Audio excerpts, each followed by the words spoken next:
मैं सबसे पहले आप सबका आभारी हूं कि आपने मेरी बातचीत के लिए यहां मुझे मौका दिया। ग्लोबलाइजेशन के बारे में पिछले कुछ वर्षों से एक विज्ञान के विद्यार्थी के नाते समझने की कोशिश कर रहा हूं।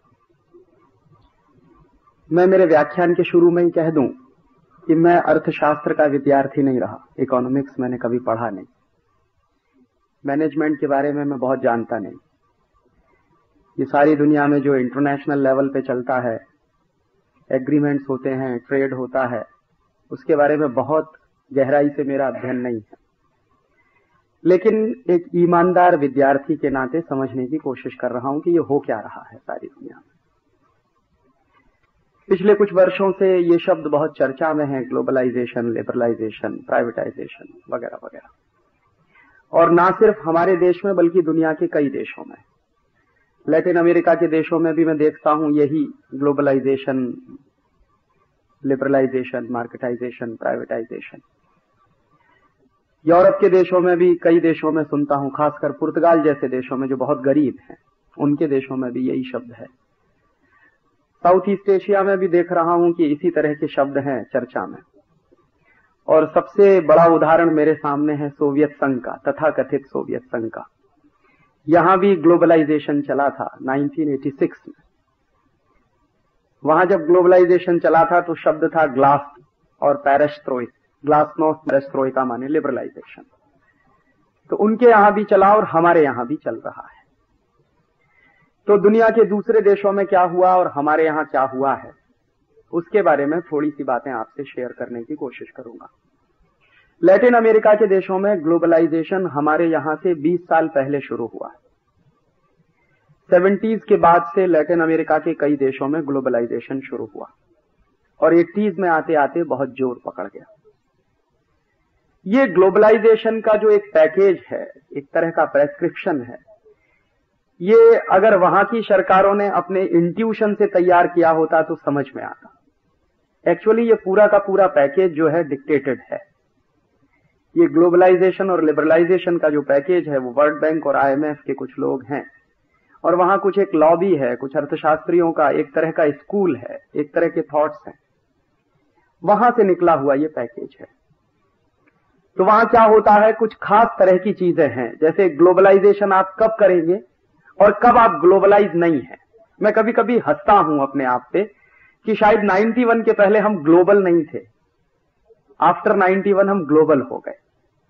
तो ग्लोबल कैसे हो गए? हमने हमारी करेंसी का डिवैल्यूएशन करवा लिया।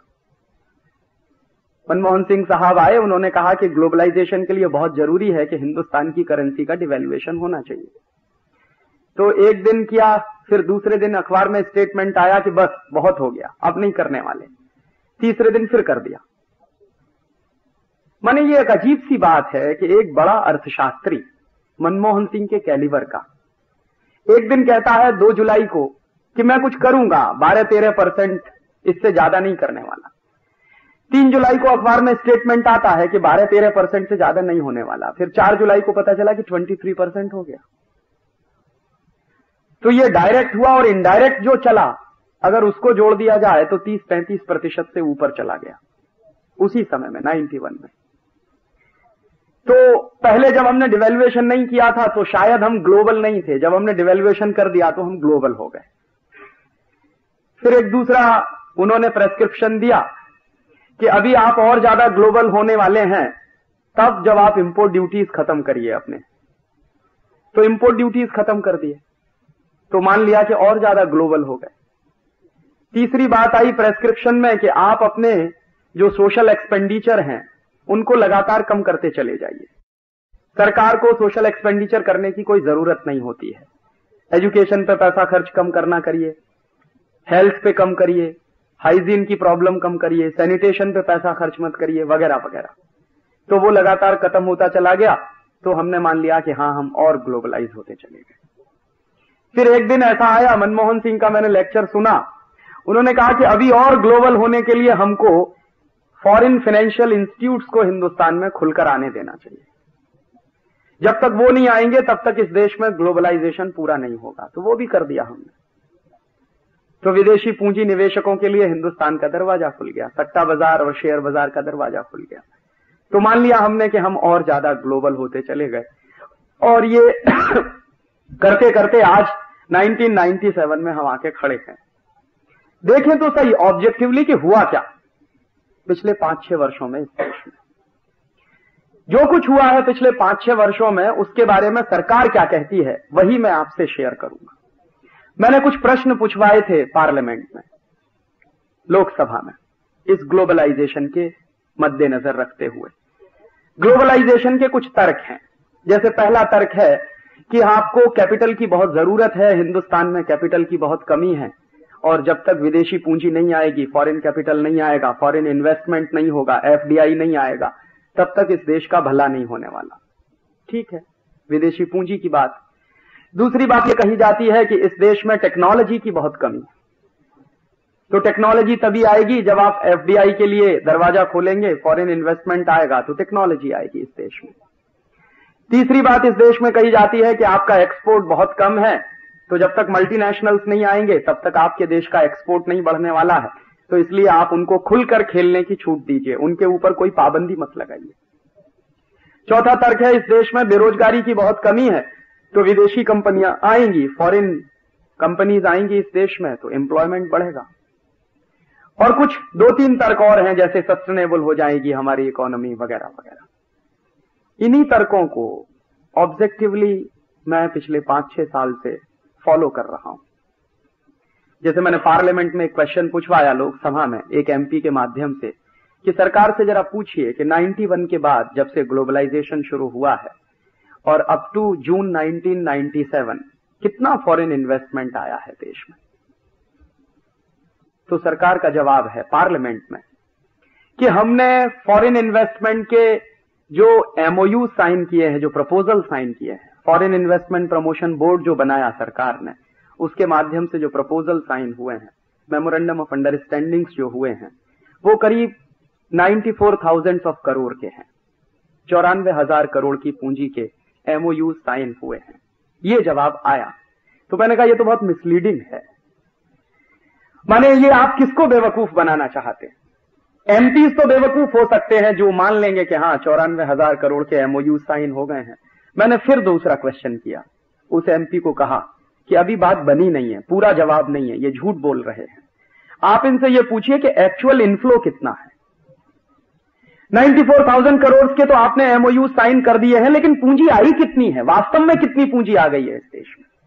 तो जब स्पेसिफिक और बनाया क्वेश्चन को तो ये घबरा गए और जवाब नहीं देने, और बहुत शायद ऐसे जवाब नहीं देंगे।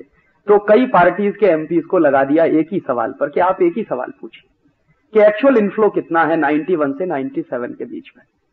तो बड़े मुश्किल से फाइनेंस मिनिस्टर ने जवाब दिलवाया पार्लियामेंट में, और उनका जवाब है कि एक्चुअल इनफ्लो है 19,700 करोड़ रुपीस के आसपास।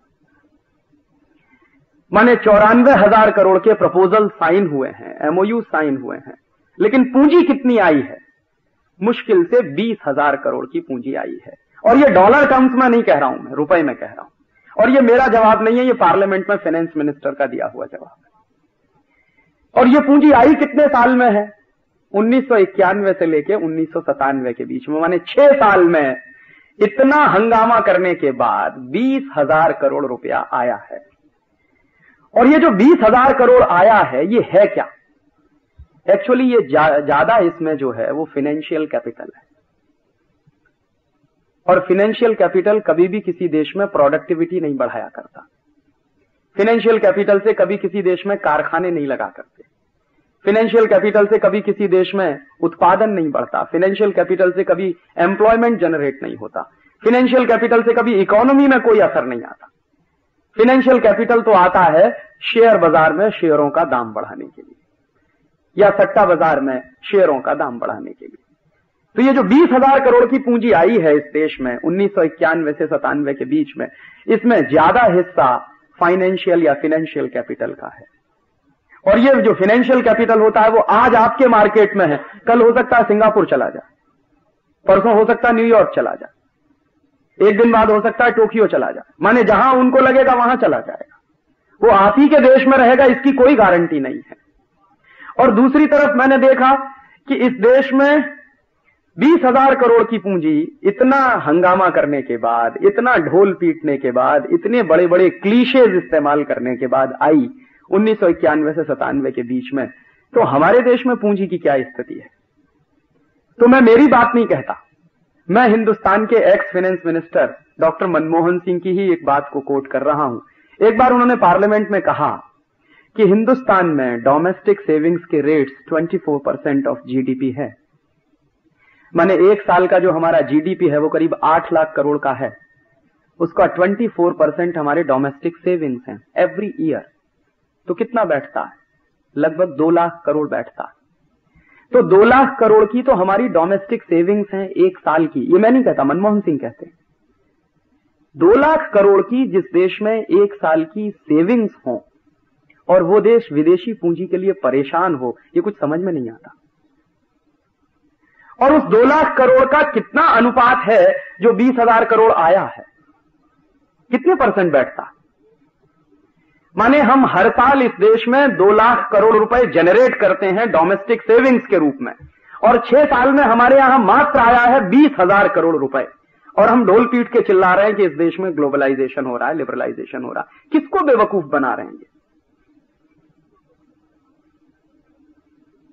और इसी के बाद जब दूसरे हिस्से की बात करना शुरू करिए कि ये जो 20,000 करोड़ आ भी गया है आपके देश में, तो चला कितना गया? क्योंकि विदेशी पूंजी आती है वो आपके फायदे के लिए नहीं आती है, वो उनके फायदे के लिए आती है। और दुनिया में कोई भी देश इतना बेवकूफ नहीं है जो आपके फायदे के लिए अपनी पूंजी आपके देश में आके लगा देगा। एक तो सच्चाई ये है कि 1980 से यूरोपियन मार्केट में भयंकर रिसेशन है, अमेरिकन मार्केट में भी भयंकर रिसेशन है। और मैं जानता हूं जितने अर्थशास्त्र की बातें, उसके अनुसार जितने भी मार्केट में रिसेशन आते हैं तो उनको सबसे ज्यादा पहले अपने रिसेशन दूर करने के लिए पूंजी की जरूरत पड़ती है।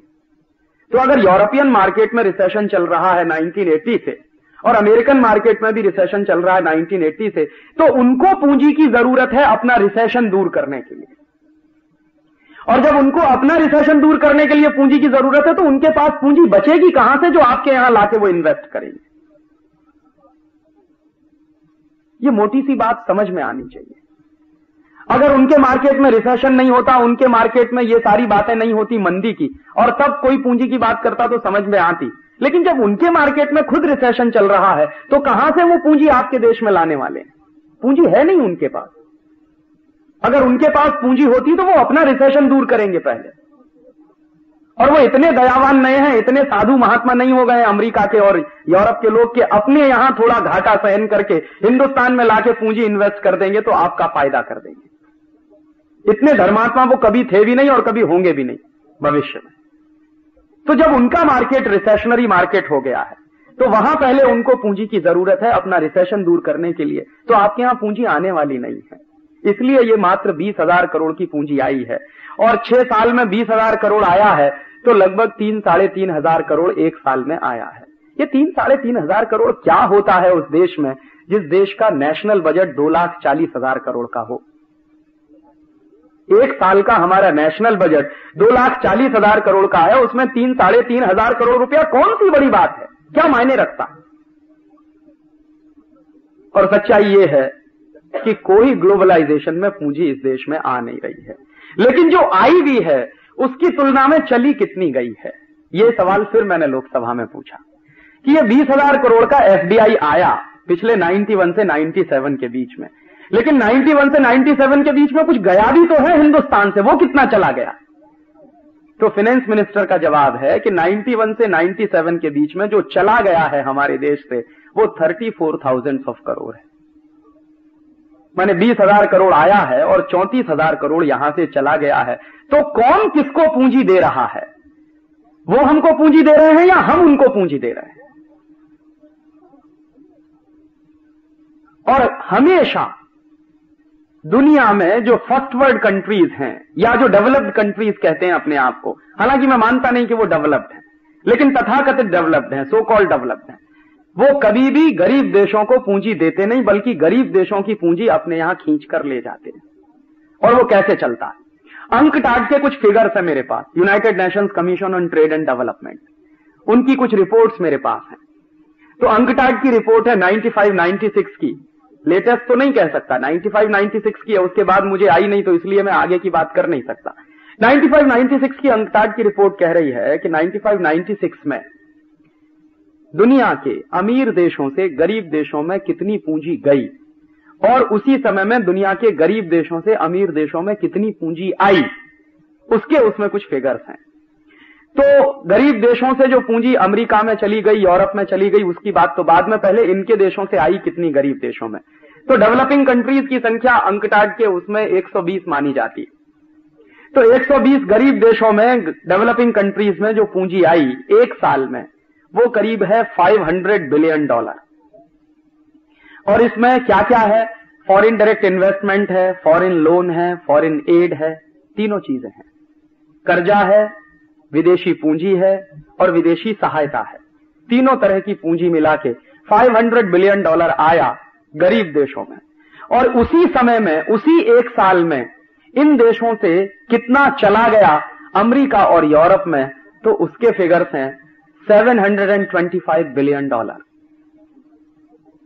माने $725 बिलियन गरीब देशों से अमीर देशों में चला गया और $500 बिलियन अमीर देशों से गरीब देशों में आया। तो कौन किसको पूंजी दे रहा है और कितने बड़े लेवल पे धोखा चल रहा है सारी दुनिया में। अमीर देश कभी पूंजी किसी को दे नहीं सकते। ये पूंजी जो है गरीब देशों से अमीर देशों में जाती है। एक साउथ कमीशन है और साउथ कमीशन के सेक्रेटरी जनरल हुआ करते थे बहुत दिनों तक डॉक्टर मनमोहन सिंह। 1986 से 1989 के बीच में वो साउथ कमीशन के सेक्रेटरी जनरल थे। माने हिंदुस्तान में फाइनेंस मिनिस्टर बनने के पहले वो हिंदुस्तान की 3 सरकारों के एडवाइजर रह चुके हैं, रिजर्व बैंक ऑफ इंडिया के गवर्नर रह चुके हैं, दिल्ली स्कूल ऑफ इकोनॉमिक्स के बड़े भारी अर्थशास्त्री हैं। सारी दुनिया में उनकी बड़ी भारी इज्जत भी है एक अच्छे अर्थशास्त्री के रूप में। तो ये व्यक्ति जब हिंदुस्तान में एक अर्थशास्त्री के रूप में काम करता है तो क्या कहता है, और जब ये आदमी वित्त मंत्री हो जाता है तो क्या कहता है। तो जब ये साउथ कमीशन के सेक्रेटरी जनरल हुआ करते थे तो इन्होंने एक केस स्टडी किया है। वो केस स्टडी मेरे पास है और उस पर मैंने कई लेख भी लिखे थे।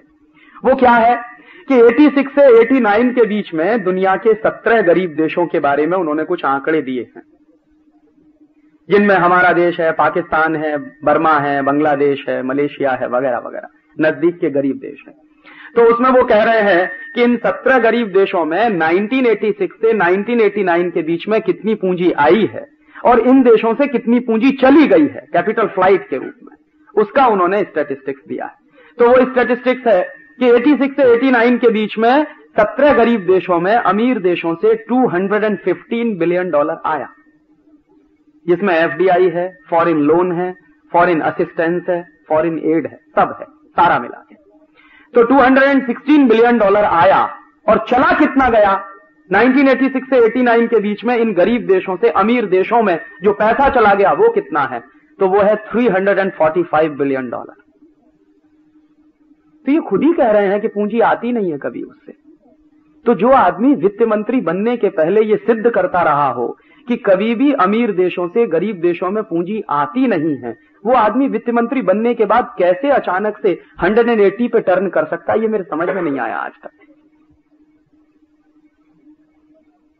और वो आदमी ऐसे टर्न कर सकता है उन्हीं दिनों में जब डॉक्टर मनमोहन सिंह साहब इस देश में फाइनेंस मिनिस्टर नहीं बने थे, उसके 1-1.5 महीने पहले फ्रांस का एक अखबार है, उसका नाम है लमोंड, उसमें एक न्यूज आइटम छप गया था।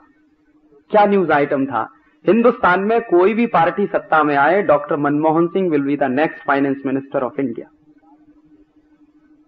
ये बात मैं कह रहा हूं मई 1991, और मई 1991 में इलेक्शन नहीं हुआ था, इलेक्शन का प्रोसेस चल रहा था। राजीव गांधी जिंदा थे, उनकी मृत्यु 20 मई 1991 को हुई है। ये उसके पहले का आर्टिकल है और ये लमोंड में छपा। मेरा एक दोस्त है, उसने मुझे कटिंग भेजी और कहा कि देखो ये क्या है। तो मैंने भी आश्चर्य से उसको पढ़ लिया कि कैसे लमोंड कहता है कि doctor Manmohan Singh will be the next finance minister of India. तो उसमें खबर क्या है, फ्रेंच में जो वाक्य है उसका हिंदी में करके आपसे कह रहा हूं कि हमारे विश्वस्त सूत्रों की जानकारी के अनुसार डॉक्टर मनमोहन सिंह अगले फाइनेंस मिनिस्टर बनेंगे, जो चाहे जो पार्टी सत्ता में आ जाए। और वो कटिंग लेके मैंने मेरे कुछ दोस्तों को दिखाई तो कई लोग कहते थे कि यार पता नहीं फालतू की बातें हैं, ऐसी तो चलती रहती है। ब्रिटेन के बहुत सारे टैबलॉइड्स हैं जो कुछ ना कुछ छापते ही रहते हैं, फ्रांस में भी कुछ ऐसा ही चल गया होगा तो उन्होंने भी लिया कि कहीं मस्ती में छाप दिया होगा।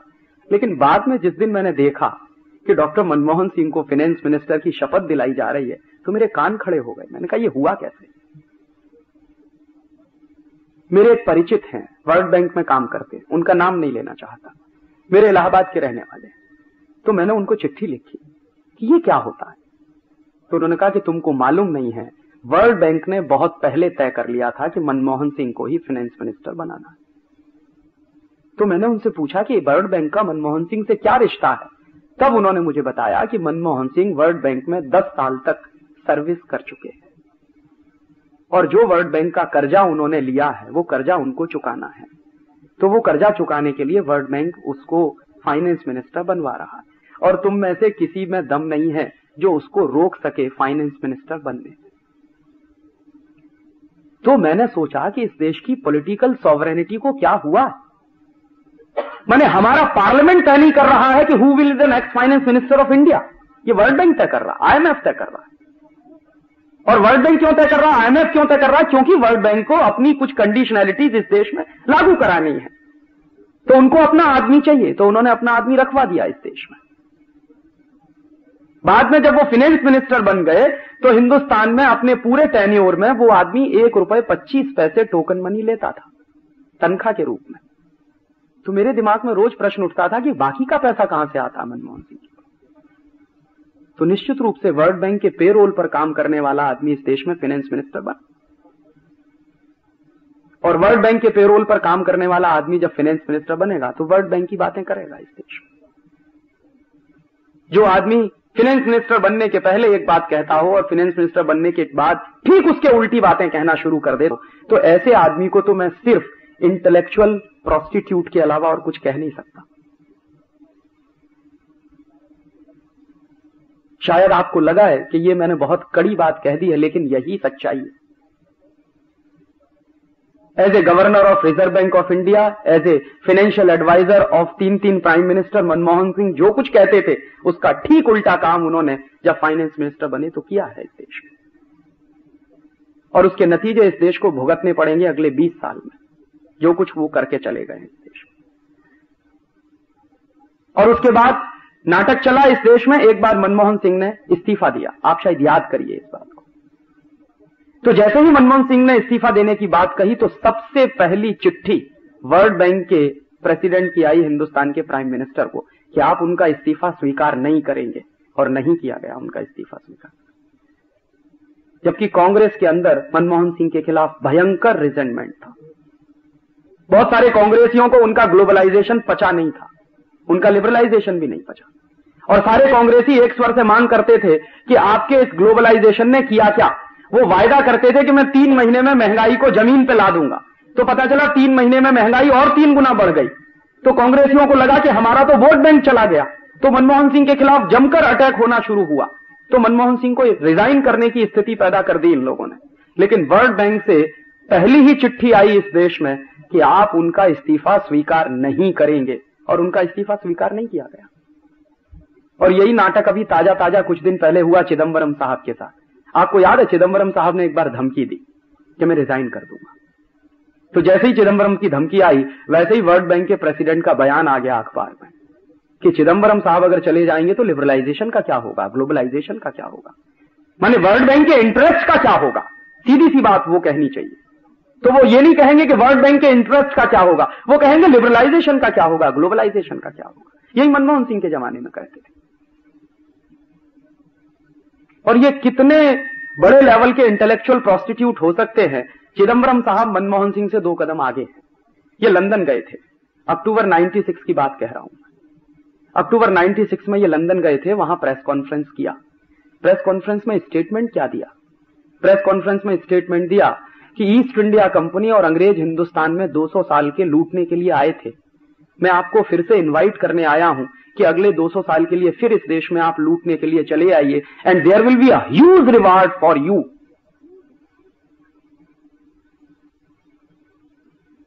क्या कहें इसको, सिवाय ट्रेटर के दूसरा कोई शब्द मुझे मिलता नहीं जो मैं चिदंबरम के लिए इस्तेमाल करूं। कि एक ऐसा व्यक्ति इस देश में फाइनेंस मिनिस्टर है जो लंदन में जाके कहता है कि ईस्ट इंडिया कंपनी 200 साल के लिए आई थी और आपने हमको लूटा, मैं आपको दोबारा निमंत्रण देने आया हूं कि अगले 200 साल के लिए फिर आ जाइए और लूट कर ले जाइए इस देश में।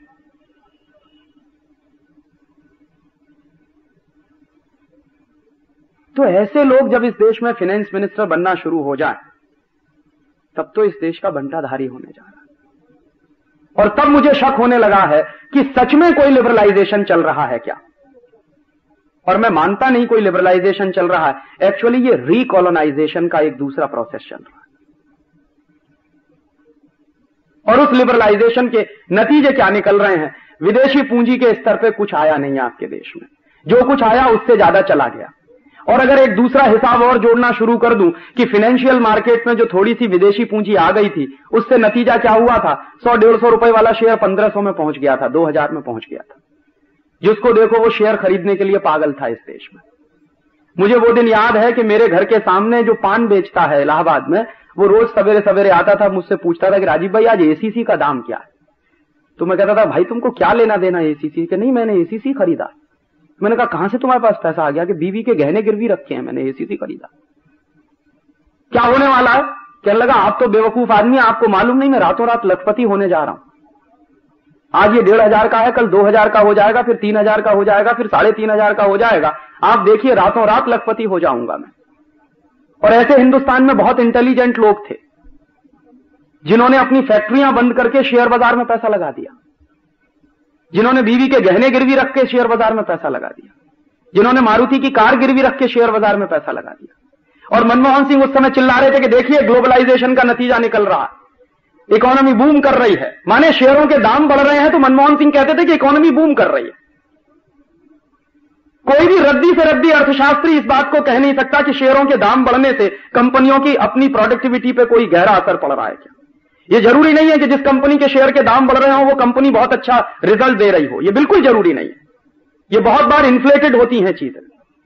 लेकिन मनमोहन सिंह जैसा आदमी जब पार्लियामेंट में यह तर्क देता था कि देखिए मैंने जो लिबरलाइजेशन किया, जो ग्लोबलाइजेशन किया, उससे शेयर बाजार में इतना तेज उछाल आया है, एक दिन पता चला कि बुलबुला फट गया, गुब्बारे में जितनी हवा भरी थी वो सब फट गई।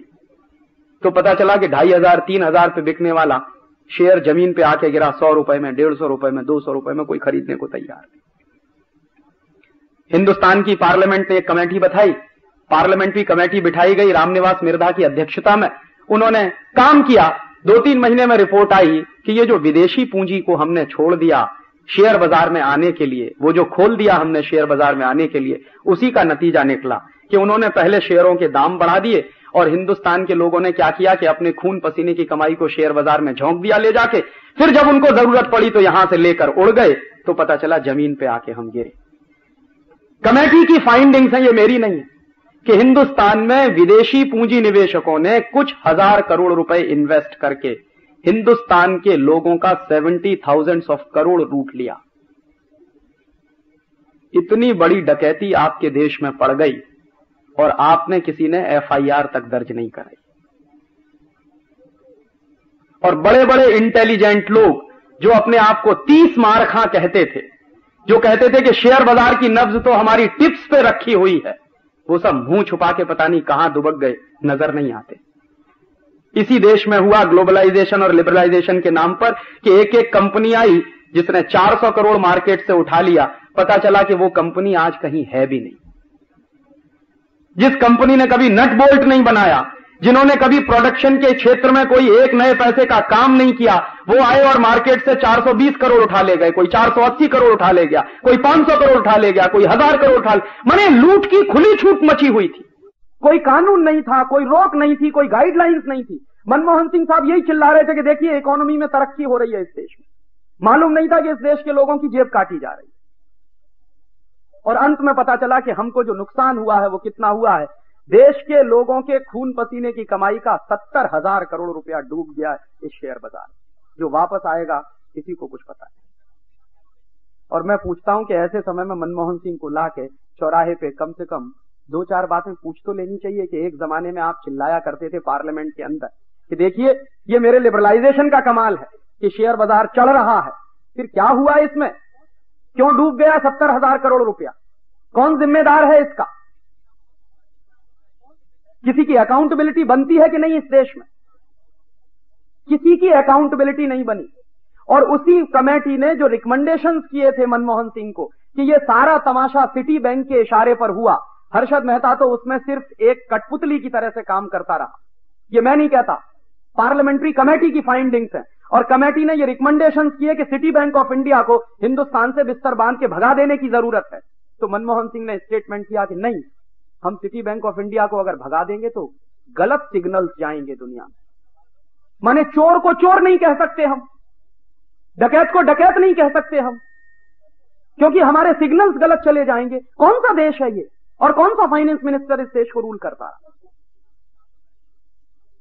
दुनिया के किसी भी दूसरे देश में अगर अमेरिका में ही ये स्कैम हुआ होता, हिंदुस्तान की जगह अमेरिका को रखकर देखिए, और अमेरिका में ये स्कैम हुआ होता और काश स्टेट बैंक ऑफ इंडिया हमारा उसमें इन्वॉल्व होता, तो अमेरिकन सरकार ने 1 मिनट की देर नहीं की होती स्टेट बैंक ऑफ इंडिया को वहां से रवाना करने में।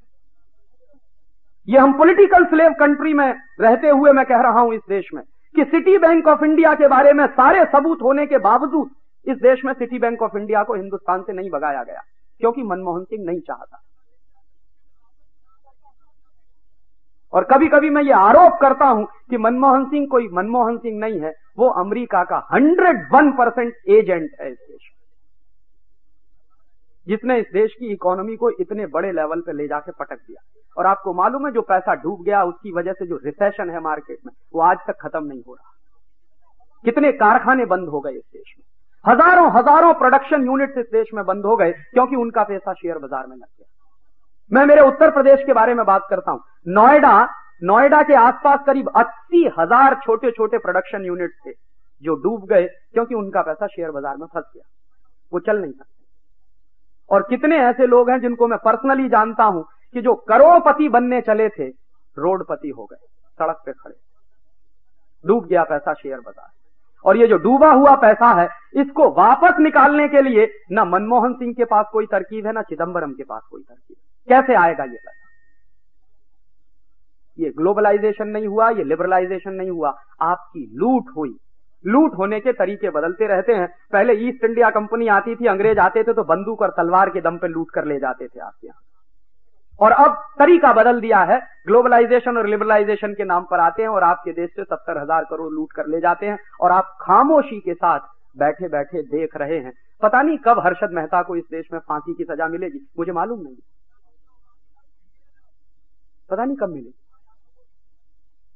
शायद हो सकता है 2 साल के बाद आप भी भूल जाओ, मैं भी भूल जाऊं कि इस देश में इतना बड़ा स्कैम भी कोई हुआ था। और आप देख लीजिए, जब से ग्लोबलाइजेशन और लिबरलाइजेशन है तो ये स्कैम का ही है हिस्सा। जिसको आप ग्लोबलाइजेशन कहते हैं वो स्कैम का ही एक दूसरा हिस्सा। जितने तेजी से ग्लोबलाइजेशन चला उतने तेजी से इस देश में घोटाले चले। 91 से 97 के बीच में जितने घोटाले हुए हैं उसमें पार्लियामेंट की फाइंडिंग्स है, मेरी फाइंडिंग्स नहीं, कि हिंदुस्तान के लोगों के खून पसीने की कमाई का 70,000 करोड़ डूब गया। ये वो क्या, तो 20,000 करोड़ आया और 70,000 करोड़ हमारा डूब गया। ये है ग्लोबलाइजेशन का असली पिक्चर।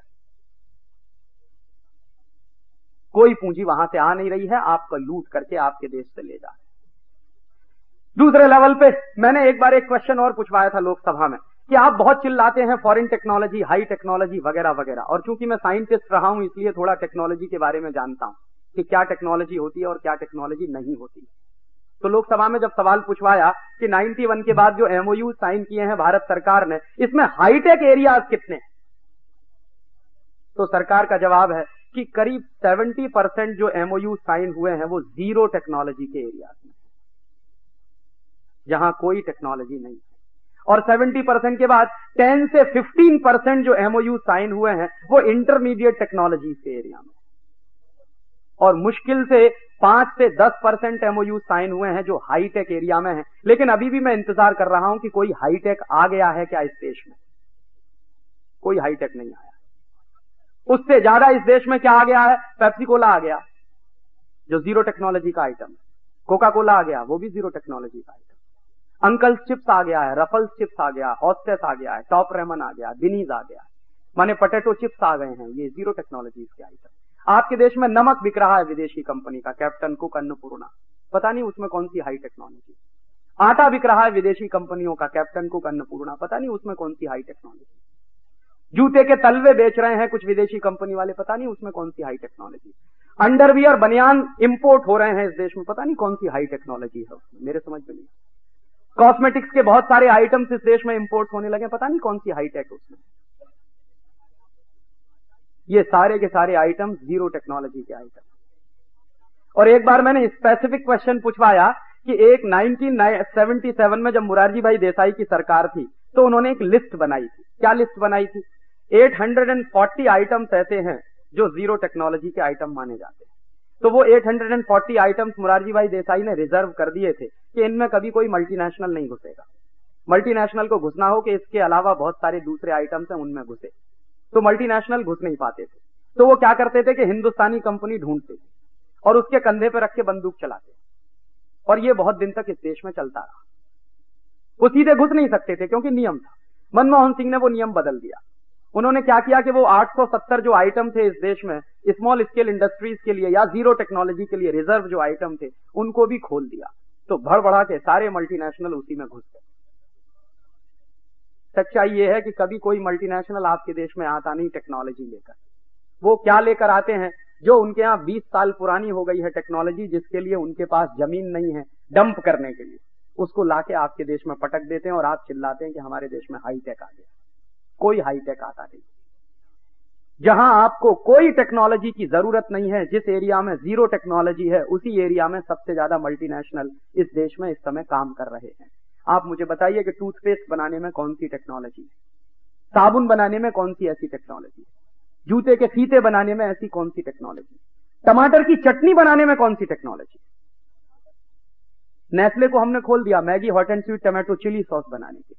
बताइए जरा टमाटर की चटनी बनाने में कौन सा हाईटेक आइटम इस्तेमाल होता है? या नमक को पॉलिथीन पैक में बंद करना कौन सा हाईटेक आइटम है? या आलू का चिप्स बेचना, कैडबरीज की चॉकलेट बनाना, बिस्किट्स बनाना, ये कौन सी टेक्नोलॉजी के आइटम है? ये तो सब 870 वो आइटम है जिनको भारत सरकार ने 1977 में माना था कि ये सब जीरो टेक आइटम है, और सारे मल्टीनेशनल इन्हीं क्षेत्र में घुसे हुए हैं। एक भी मल्टीनेशनल इस देश में नहीं आया सैटेलाइट बनाने के लिए। सैटेलाइट बनाना हाईटेक आइटम है, और इस देश में एक भी मल्टीनेशनल नहीं है जो सैटेलाइट बनाने के लिए आया हो। मिसाइल बनाना हाईटेक आइटम है, एक भी मल्टीनेशनल नहीं है जो इस देश में मिसाइल बनाने के लिए आया हो। टेलीकम्युनिकेशन में डिजिटल इलेक्ट्रॉनिक्स इक्विपमेंट बनाना कुछ हाईटेक आइटम माना जाता है, लेकिन एक भी मल्टीनेशनल नहीं आया जो उसको उस क्षेत्र में कुछ करने वाला हो। सच्चाई ये है कि जो सच में हाईटेक है वहां आपको कोई टेक्नोलॉजी देता नहीं है, और कभी कभी आप लेने की कोशिश करें तो आपको लंगड़ी मार के गिरा देते हैं। जैसे मैं एक सॉलिड एग्जाम्पल दूं, राजीव गांधी जब प्राइम मिनिस्टर थे तो एक दिन रोते रोते अमेरिका पहुंच गए। ये हमारे देश में भिखारी की बड़ी बुरी आदत है। इस देश का प्राइम मिनिस्टर भी भिखमंगई की तरह से बात करता। कटोरा लेके पहुंच गए रोनाल्ड रीगन के सामने कि हमको सुपर कंप्यूटर दे दीजिए। इनको बहुत समझाया था इस देश के साइंटिस्टों ने कि आप मत जाइए, बेइज्जती हो जाएगी आप, लेकिन माने नहीं, क्योंकि धुन थी कि हिंदुस्तान को 21st सेंचुरी में ले जाएंगे। जैसे उन्हीं के ले जाने पे जाएगा, ये देश अपने तरीके से जाने वाला नहीं था 21st सेंचुरी।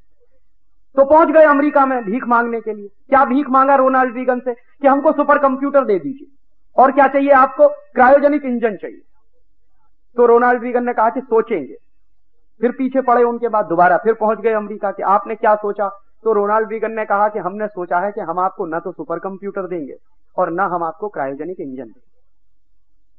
अमेरिका की दो कंपनियां थी उस समय। एक थी IBM, इंटरनेशनल बिजनेस मशीन, जो चाहती थी कि इंडियन गवर्नमेंट से कोई एग्रीमेंट अगर साइन हो जाए तो हमारा सुपर कंप्यूटर हिंदुस्तान में बिक जाए। कंपनी के मन में था, लेकिन रोनाल्ड रीगन ने कहा कि यह संभव नहीं।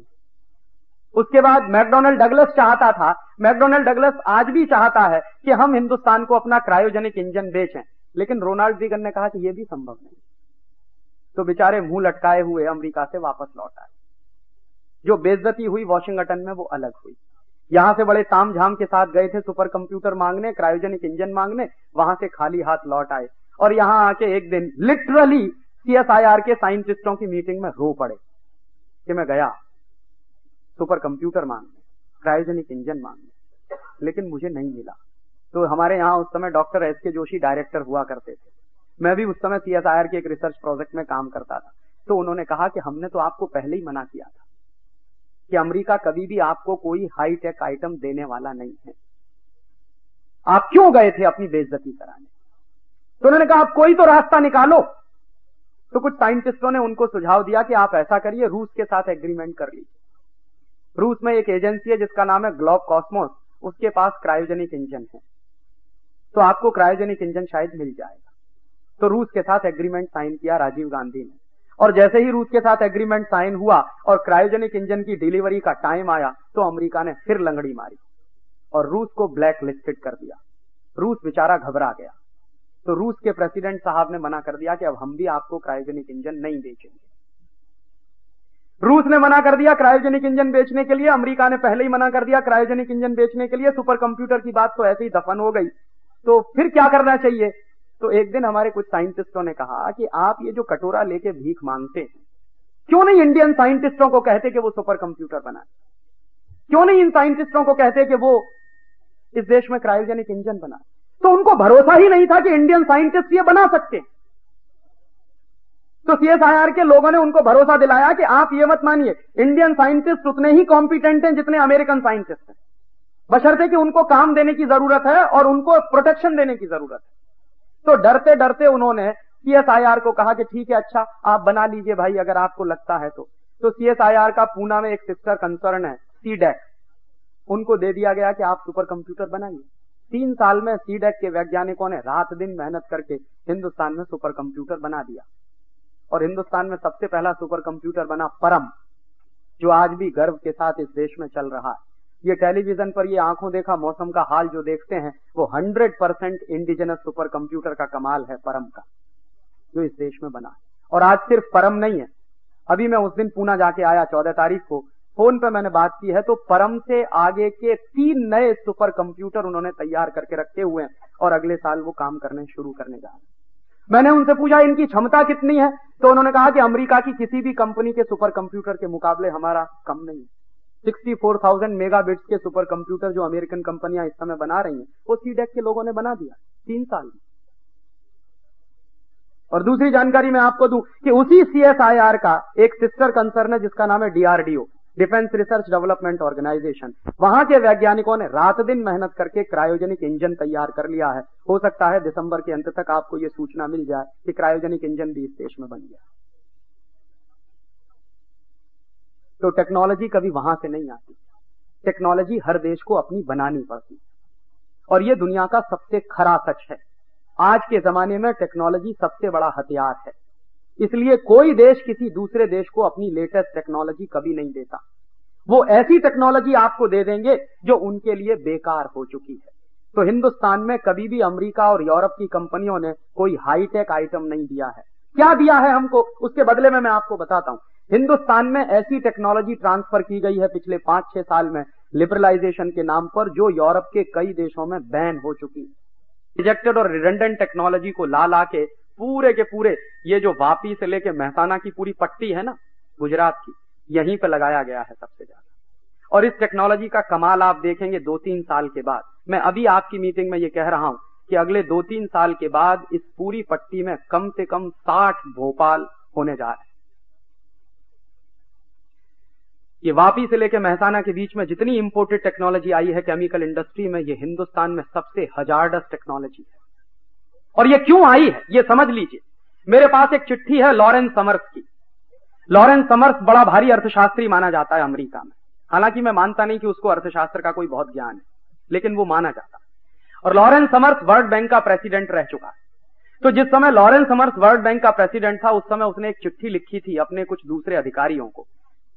गलती से वो लीक हो गई है, उसकी फोटोकॉपी मेरे पास है। वो चिट्ठी में लिख क्या रहा है, Lawrence Summers as a president of World Bank लिख रहा है कि हमको अब इस लिबरलाइजेशन का फायदा उठाते हुए, लिबरलाइजेशन ब्रैकेट में लिखा हुआ है इंडिया, तो हिंदुस्तान के लिबरलाइजेशन का फायदा उठाते हुए फर्स्ट वर्ल्ड कंट्रीज की सारी हजारदस्त केमिकल इंडस्ट्रीज इंडिया में ट्रांसफर कर देनी चाहिए। क्यों कर देनी चाहिए?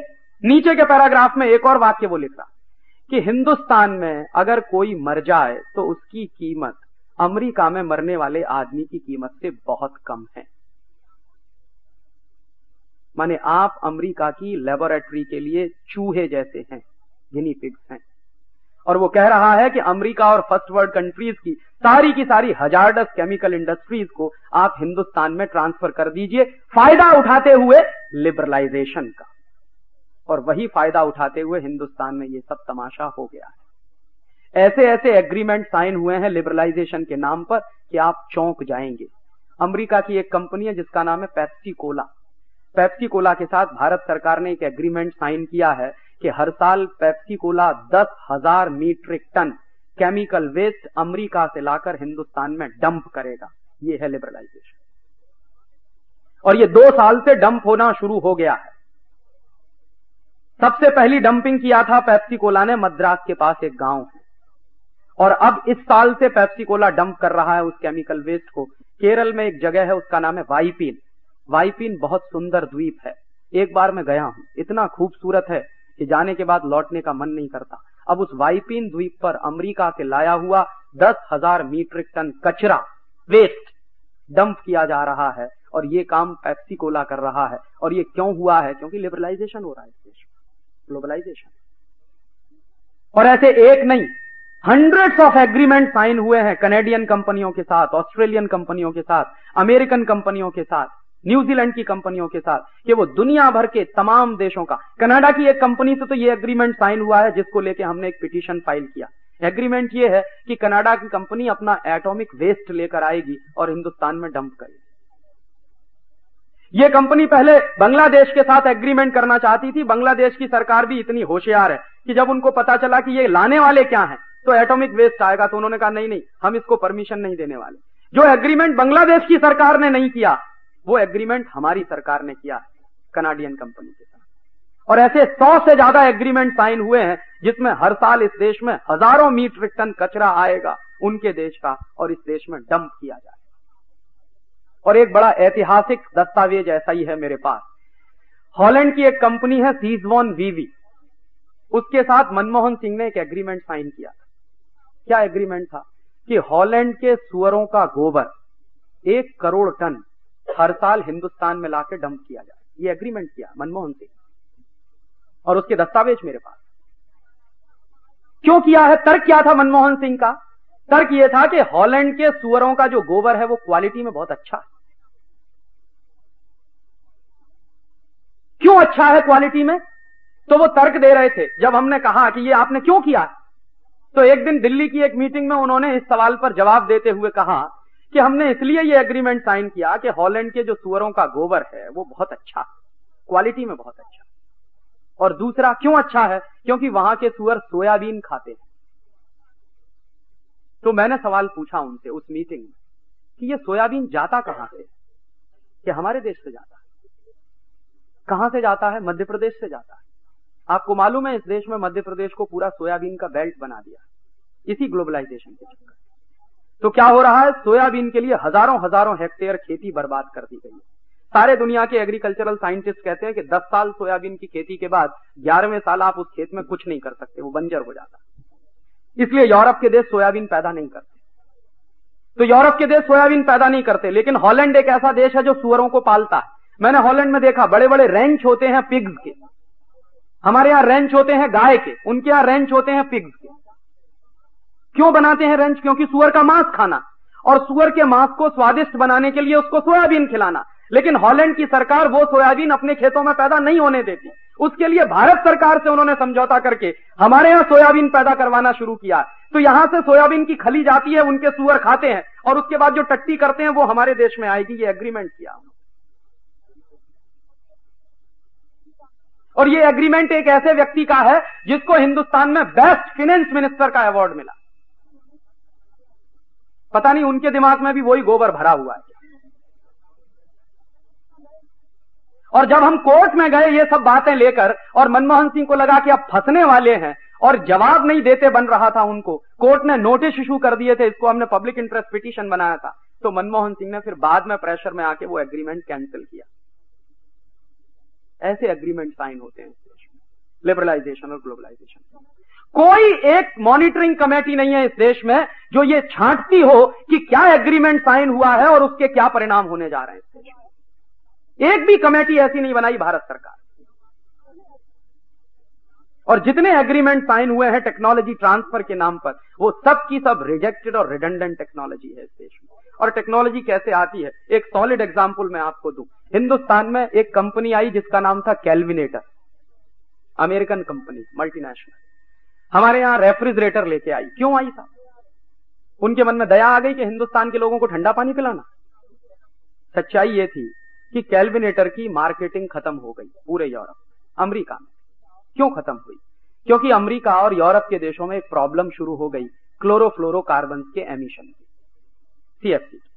तो सीएफसी एमिशन की जब प्रॉब्लम शुरू हुई, और खासकर ये नॉर्डिक कंट्रीज में बड़ी भारी प्रॉब्लम हो गई, स्कैंडिनेवियन कंट्रीज में बड़ी भारी प्रॉब्लम हो गई। तो वहां क्या हुआ कि ये जितनी रेफ्रिजरेशन की टेक्नोलॉजी है, इस पूरी की पूरी टेक्नोलॉजी में सीएफसी बहुत बुरी तरह से एमिट होती है। और सीएफसी के एमिशन से होता क्या है, हमारे वातावरण में ओजोन होती है, और ये ओजोन हमारे लिए बहुत जरूरी है। ओजोन अगर ना हो पूरे वातावरण में तो हम जिंदा नहीं रह सकते, क्योंकि सूर्य की किरणें जो आती हैं उनमें अल्ट्रा वायलेट रेज होती हैं, और वो अल्ट्रा वायलेट रेज इतनी खतरनाक होती हैं कि आपकी चमड़ी पर अगर सीधे पड़े वो अल्ट्रा वायलेट रेज, तो आपकी चमड़ी जो है जल जाएगी, स्किन कैंसर होने की संभावना बढ़ जाती है। तो ये रेफ्रिजरेशन की और एयर कंडीशनिंग की जितनी टेक्नोलॉजी दुनिया में डेवलप हुई है, इसके सबसे बड़े दुष्परिणाम निकले कि सीएफसी एमिशंस बहुत बढ़ गए, और इतने बढ़ गए कि इन नॉर्डिक कंट्रीज के ऊपर ओजोन में एक बड़ा भारी होल हो गया, छेद हो गया। तो उनके यहां क्या प्रॉब्लम हुई, गर्मी बढ़ गई, और जैसे ही गर्मी बढ़ी तो बर्फ पिघलना शुरू हो गई। और आपको मालूम है यूरोप में पूरे के पूरे पोर्शन में 1/3 तो सिर्फ बर्फ ही बर्फ है। तो वो बर्फ पिघलना शुरू हुई, और जैसे बर्फ पिघलना शुरू हुई तो नदियों में पानी ज्यादा आने लगा, और पानी ज्यादा आने लगा तो बाढ़ आने लगी। आपको मालूम है साल भर पहले लॉस एंजलिस में बाढ़ आई, जिसमें पूरा का पूरा शहर बह गया।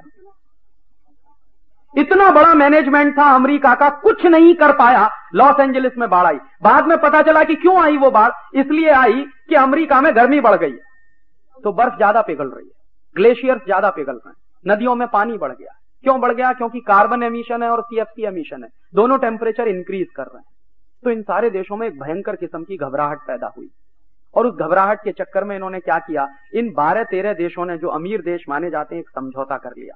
क्या समझौता किया कि धीरे धीरे सीएफसी एमिशन हम खत्म करते चले जाएंगे, और सन 2000 में तो बिल्कुल टोटली स्टॉप कर देंगे, कार्बन एमिशन भी खत्म कर देंगे और सीएफसी एमिशन भी खत्म कर देंगे।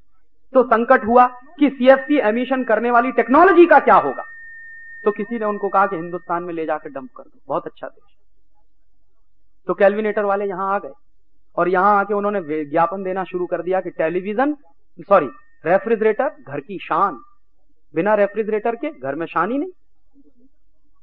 हिंदुस्तान के इडियट्स लोगों ने कभी 1 मिनट ये नहीं पूछा कि इस रेफ्रिजरेटर की हमको क्या जरूरत है। यूरोप में, नॉर्डिक कंट्रीज में, स्कैंडिनेवियन कंट्रीज में रेफ्रिजरेशन का सिस्टम आया क्यों?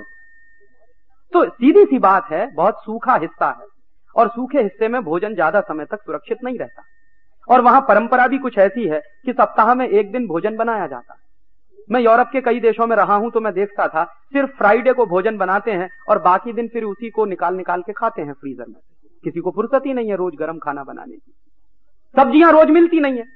मैं फ्रांस में था तो बीन्स अगर लेनी होती थी तो 1 दिन मिलती थी हफ्ते में, वो भी इंडिया से जाती थी तब मिलती थी। कॉलीफ्लावर लेना है तो कभी 1 दिन मिलता था हफ्ते में। तो हरी सब्जियां मिलती नहीं है, या तो यहां से जाती हैं हिंदुस्तान से, या लैटिन अमेरिका से आती हैं, या अफ्रीका से जाती है। तो अफ्रीका से फल भी जाते हैं बहुत बड़ी मात्रा में। तो वहां क्या होता है कि जो पहले खरीद ले वो घर के अंदर रख ले उसको, बाकी किसी को मिलता नहीं। तो रेफ्रिजरेटर की इसलिए उनको जरूरत थी कि स्टोरेज करके रखना है। सप्ताह में 1 या 2 दिन हरी सब्जी मिल पाती है, सप्ताह में 1 या 2 दिन खाना बना पाते हैं, इसलिए खाना बना के भी रख लेंगे, सब्जियां भी इकट्ठी करके रख लेंगे, इसलिए उन्होंने रेफ्रिजरेटर का ईजाद किया। थ्योरी तो हम भी जानते थे, रेफ्रिजरेशन की थ्योरी तो सारी दुनिया में यूनिवर्सल है। थ्योरीज तो हमेशा यूनिवर्सल होती हैं, टेक्नोलॉजी लोकल होती है। तो थ्योरीज तो हम भी जानते थे रेफ्रिजरेशन की। हिंदुस्तान में पिछले 500-700 साल से रेफ्रिजरेशन की थ्योरीज पे बहुत काम होता है, ऐसा नहीं है कि ये देश जानता नहीं। लेकिन हमने कभी रेफ्रिजरेटर बनाया नहीं। क्यों नहीं बनाया? हमको जरूरत नहीं थी। क्यों नहीं जरूरत थी? रोज इस देश में सवेरे भी ताजी सब्जी लीजिए, शाम को भी मिल जाएगी। और मेरे अपने शहर में तो 3 टाइम मिलती है, सवेरे अलग मिलती है, दोपहर को अलग मिलती है, शाम को अलग मिलती है। और दूसरा एक और अद्भुत सिस्टम है, रोज गरम गरम मेरी मां मुझको रोटी बना के खिलाती है। यूरोप में कभी कोई मां नहीं खिलाती अपने बच्चे को गरम गरम रोटी, जानता भी नहीं है कोई रोटी बनाना। तो उनकी प्रॉब्लम थी, इसलिए उन्होंने रेफ्रिजरेटर का ईजाद किया। हम काहे के चक्कर में फंस गए जो हमने अपने घर में खरीद के उसको रख लिया। तो ये क्या होता है कि टेक्नोलॉजी आपकी जरूरत की नहीं है, लेकिन वो टेक्नोलॉजी आपकी जबरदस्ती जरूरत बनाई जाती। और उन्होंने आपके यहां रेफ्रिजरेटर को जरूरत बना के पेश किया, क्योंकि उनको रेफ्रिजरेटर आपके यहां डंप करना था। उनको अपने यहां सीएफसी की प्रॉब्लम से छुटकारा पाना था, उनको अपने यहां एमिशन की प्रॉब्लम से छुटकारा पाना था, इसलिए आपके देश में लाके रेफ्रिजरेटर डंप किया। और वो डंप होने वाली चीज बिकेगी कैसे, तो उसके लिए हैवी एडवर्टीजमेंट उन्होंने किया। और वो एडवर्टीजमेंट बड़े जबरदस्त तरीके से एक एक आदमी के चुभोया जाता था। कैसे चुभोया जाता था? आपका घर कुछ भी नहीं है अगर उसमें रेफ्रिजरेटर नहीं। और रोज रोज रात दिन कोई अगर आपको ऐसे ही कोचे कि आपका घर कुछ नहीं है अगर आपके घर में रेफ्रिजरेटर नहीं है, आपका घर बहुत रद्दी है अगर आपके घर में रेफ्रिजरेटर नहीं है, तो घर की शान बढ़ाने के लिए एक न एक दिन तो आप ले ही आएंगे, क्योंकि रोज रोज यही सुन रहे हैं। और वो हम ले आए हमारे घर में, हमको मालूम नहीं कि हम उसका क्या इस्तेमाल करें, क्योंकि वो टेक्नोलॉजी इंडियन नहीं है, टेक्नोलॉजी यूरोपियन है। थ्योरीज हो सकती है इंडियन यूरोपियन एक जैसी, लेकिन टेक्नोलॉजी तो इंडियन यूरोपियन एक जैसी होती है। उनको जरूरत थी, उन्होंने वैसी टेक्नोलॉजी बनाई, हमको जरूरत नहीं थी, हमने वैसी टेक्नोलॉजी नहीं बनाई। अब जब फ्रिज आ गया हमारे घर में, तो देखिए पूरा घर कैसे बदलता। मैंने देखा कि जिनके घरों में फ्रिज आ गया तो उन्होंने अपने घर को रीस्ट्रक्चर कर दिया। कैसे रीस्ट्रक्चर किया कि पहले वो रोज ताजी सब्जी खरीद कर लाते थे, फिर जबरदस्ती एक साथ 10-10 किलो सब्जी लाने लगे, क्योंकि भरना तो चाहिए फ्रिज, और ला के भरने लगे उसमें। फिर क्या हुआ, इस देश में बड़ा अच्छा शुद्ध पानी मिलता था माटले का, तो जबरदस्ती माटला बंद करके रेफ्रिजरेटर में पानी रखना चाहिए। हिंदुस्तान में शायद बहुत इडियोटिक लोग मिलेंगे जो प्लास्टिक की बोतल में पीने का पानी भर के रखते हैं रेफ्रिजरेटर के अंदर। दुनिया में सबसे रद्दी चीज है प्लास्टिक। यूरोप के तो कई देशों में प्लास्टिक बैन होने जा रहा है, जापान ने तो पहले ही बैन कर दिया। 5-6 साल से जापान में प्लास्टिक की चीजों का उत्पादन लगातार कम किया जा रहा है। और वहां जापान में एक नियम है कि कोई भी खाने पीने की चीज प्लास्टिक पैकिंग में नहीं होनी चाहिए। सरकार ने बाकायदा नोटिफिकेशन जारी कर दिया। हमने क्या किया, क्योंकि फ्रिज आ गया है घर में, तो फ्रिज का इस्तेमाल भी होना चाहिए। हमको मालूम नहीं है कि इसका सही इस्तेमाल क्या है, तो पानी भी उसमें रखना चालू कर दिया। अब प्लास्टिक की बोतल में पानी रखा हुआ, मेहमान आया, साहब पानी पिएंगे, तो सीधे बोतल निकाल के उसके सामने पेश कर दिया। ये नहीं कि पानी को गिलास में डाल के पेश करें, बोतल निकाल के पेश करेंगे, ताकि पता तो चले कि हमारे घर में फ्रिज है। अगर गिलास में भर के ले जाएंगे तो पता नहीं माटले का है कि फ्रिज का है, पता ही नहीं चलेगा मेहमान को। और सारी दुनिया के साइंटिस्ट कहते हैं, मेडिकल साइंस के एक्सपर्ट कहते हैं कि फ्रिज का पानी एक ही काम करता है, कॉन्स्टिपेशन बढ़ाता है। यूरोप और अमेरिका में मैं जितने दिन देखा रहा, मैंने हर तीसरे चौथे आदमी को कॉन्स्टिपेशन का मरीज पाया। और अभी तो उनकी जो फिगर्स आए हैं, लेटेस्ट फिगर, वो तो चौंकाने वाले हैं। 90% पॉपुलेशन यूरोपियन ब्लॉक में कॉन्स्टिपेशन का शिकार है। और इतना जबरदस्त कॉन्स्टिपेशन वहां होता था, मैं जहां रहता था यूरोप में, तो मैं देखता था 4-4 दिन 5-5 दिन संडास नहीं होती लोगों को। एक बार एक डॉक्टर जुकरसन से मेरी मुलाकात हुई, बड़े भारी डॉक्टर माने जाते हैं। तो मैंने उनसे पूछा कि आपके देश में इतना कॉन्स्टिपेशन क्यों है? तो कहने लगे उसका सिंपल सा कारण है कि हमेशा फ्रिज का पानी हम लोग पीते हैं और आइस इतनी इस्तेमाल करते हैं, जरा सा पानी उसमें आइस डालेंगे 3/4, चाहे पेप्सी पीना हो, कोका पीना हो, तो 3/4 उसमें आइस के क्यूब्स होंगे और मुश्किल से 1/4 उसमें कोका या पेप्सी या कोई सॉफ्ट ड्रिंक होगा या हार्ड ड्रिंक होगा, कुछ भी होगा। इतना जबरदस्त आइस इस्तेमाल करते हैं, इसलिए कॉन्स्टिपेशन। तो मैंने डॉक्टर जुकरसन से पूछा कि आप यहाँ पेशेंट आते हैं तो आप क्या करते हैं? तो कहता हूं कि हर पेशेंट से कि देखो फ्रिज का पानी पीना बंद कर दो पहले, और अगर संभव है तो गर्म पानी पियो, उकाड़ा हुआ पानी पियो। तो मैंने कहा हिंदुस्तान में तो हजारों साल से धर्म यही कहता है कि गर्म पानी पियो, हमको क्या जरूरत थी, ये काहे को उठा लाए, ये बीमारी हम हमारे घर में। तो हमारे पास इतनी भी चॉइस नहीं है जुडिशियस कि किसको हम टेक्नोलॉजी कहें और किसको हम रिजेक्टेड और रिडंडेंट टेक्नोलॉजी कहें। और सच्चाई यह है कि जो चीज यूरोप में रिजेक्ट हो जाती है, जो वहां रिडंडेंट घोषित कर दी जाती है, उसी को उठा के हिंदुस्तान में इस्तेमाल करना चालू कर देते हैं। और आज का ताजा उदाहरण दूं, ये पेजर 20 साल पहले फेल हो गया पूरे यूरोप। क्यों फेल हो गया? पेजर इस्तेमाल करने के लिए एफएम फ्रीक्वेंसीज के चैनल चाहिए और उसके खास तरह के रिसीवर आते हैं, वो बनाने में पैसा बहुत खर्चा होता है। यूरोप के देशों ने देखा कि पेजर इस्तेमाल करते हैं तो नेशनल जो कॉस्ट है वो बहुत बढ़ रही है। यूरोप के देशों ने धीरे धीरे पेजर से छुट्टी पाई। हमारे यहां वो एफएम फ्रीक्वेंसी के चैनल्स इस देश में इंपोर्ट कर लिए एक सरकार ने, नरसिम्हा राव की सरकार। अब वो आ गए, काम क्या करें मालूम नहीं, पड़े हुए थे। तो इस देश में एक बड़े अद्भुत व्यक्ति थे, उनका नाम लेने की जरूरत नहीं, उन्होंने प्राइम मिनिस्टर को सजेशन दे दिया कि ये जो आ गए हैं इनका कुछ तो करिए, जंग लग रही है, तो कुछ पेजर वेजर चालू कर दीजिए। और मुझे फाइनेंस सेक्रेटरी थे एसपी शुक्ला, वो कहने लगे कि यार उतनी डिबेट हुई उस दिन कैबिनेट की मीटिंग में कि यूरोप ने पेजर क्यों रिजेक्ट किया, कुछ सोच समझ के किया होगा। और उन्होंने जब टोटली रिजेक्ट कर दिया किसी टेक्नोलॉजी को, तो तुम काहे को उठा के ला रहे हो उसको? लेकिन हमको तो यूरोप का डंपिंग ग्राउंड बनने की आदत पड़ गई है। मानसिक गुलामी इस देश में इतनी जबरदस्त है कि यूरोप जो करके छोड़ देगा उसी को उठा के हम गाना गाने लगते हैं कि यही टेक्नोलॉजी। सच्चाई यह है कि पेजर की टेक्नोलॉजी उनके यहां रिजेक्ट हुई, रिडंडेंट हुई, और उसको रिडंडेंट घोषित करवाने में सबसे बड़ी भूमिका यह अदा हुई कि पैसा बहुत खर्चा होता है, आउटपुट कुछ भी नहीं है उसका, नेशनल मनी का वेस्टेज है। तो फ्रांस ने सबसे पहले खत्म किया, फिर जर्मनी ने खत्म कर दिया, फिर और तमाम देशों ने धीरे धीरे करके खत्म कर दिया। अब वो वहां खत्म हो गया, लेकिन उनके पास मशीनें पड़ी हुई थी, उनका क्या करें, हिंदुस्तान में लाए और डंप कर दिया, और आपके यहां चालू है, जिसको देखो वहां लगाए घूम रहा। बड़ा है, इस देश में तो स्मार्टनेस की निशानी बन गई है, जिसको देखो यहां लगाए घूम। उससे पूछ लीजिए कि इसका इस्तेमाल क्या, उसको मालूम नहीं है, इसको हैंडल कैसे करते किसी को नहीं मालूम है। अरे पेजर को हैंडल करने के बारे में मैं तो चूंकि टेलीकम्युनिकेशन में काम कर चुका हूं, इसलिए मुझे मालूम है कि उसको हैंडल करना सबके बस की बात नहीं। लेकिन हम खोसे हुए घूम रहे हैं, अननेसेसरी इस देश की नेशनल जो है एक्सचेकर को बर्बाद कर रहे हैं, और क्या मान रहे हैं कि साहब बड़ी भारी टेक्नोलॉजी इस देश में आ गई। टेक्नोलॉजी ऐसी कोई भी आपके देश में नहीं आती।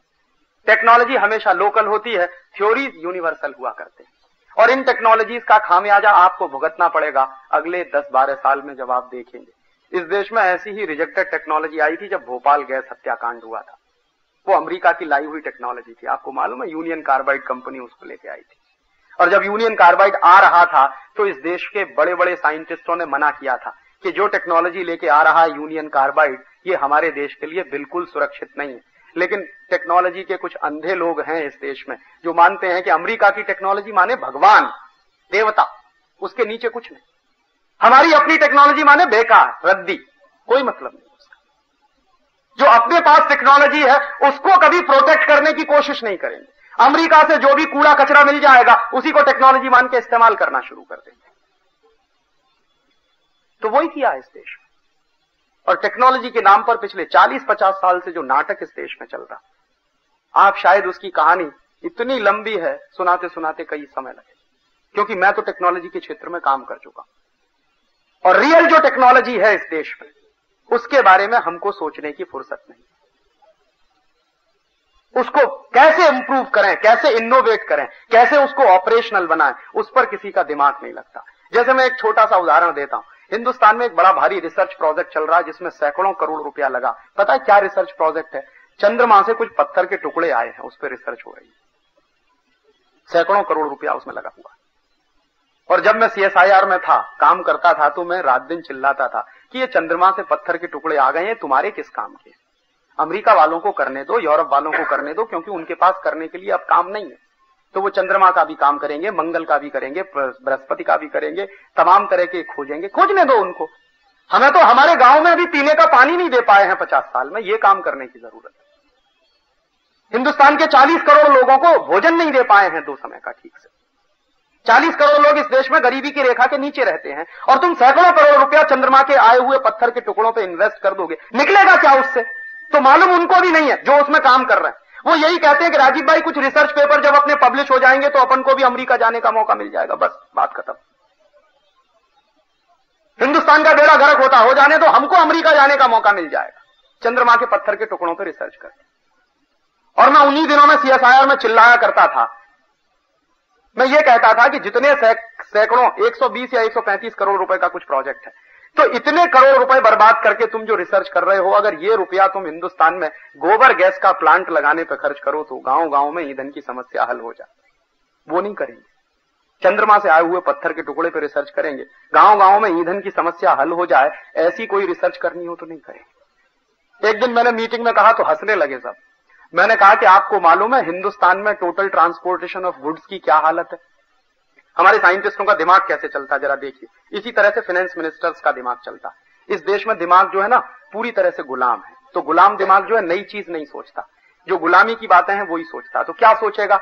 आप जानते हैं ऑयल पूल अकाउंट का डेफिसिट है, तो दिमाग क्या चल रहा है कि इस देश में कार का उत्पादन बढ़ाते चले जाओ।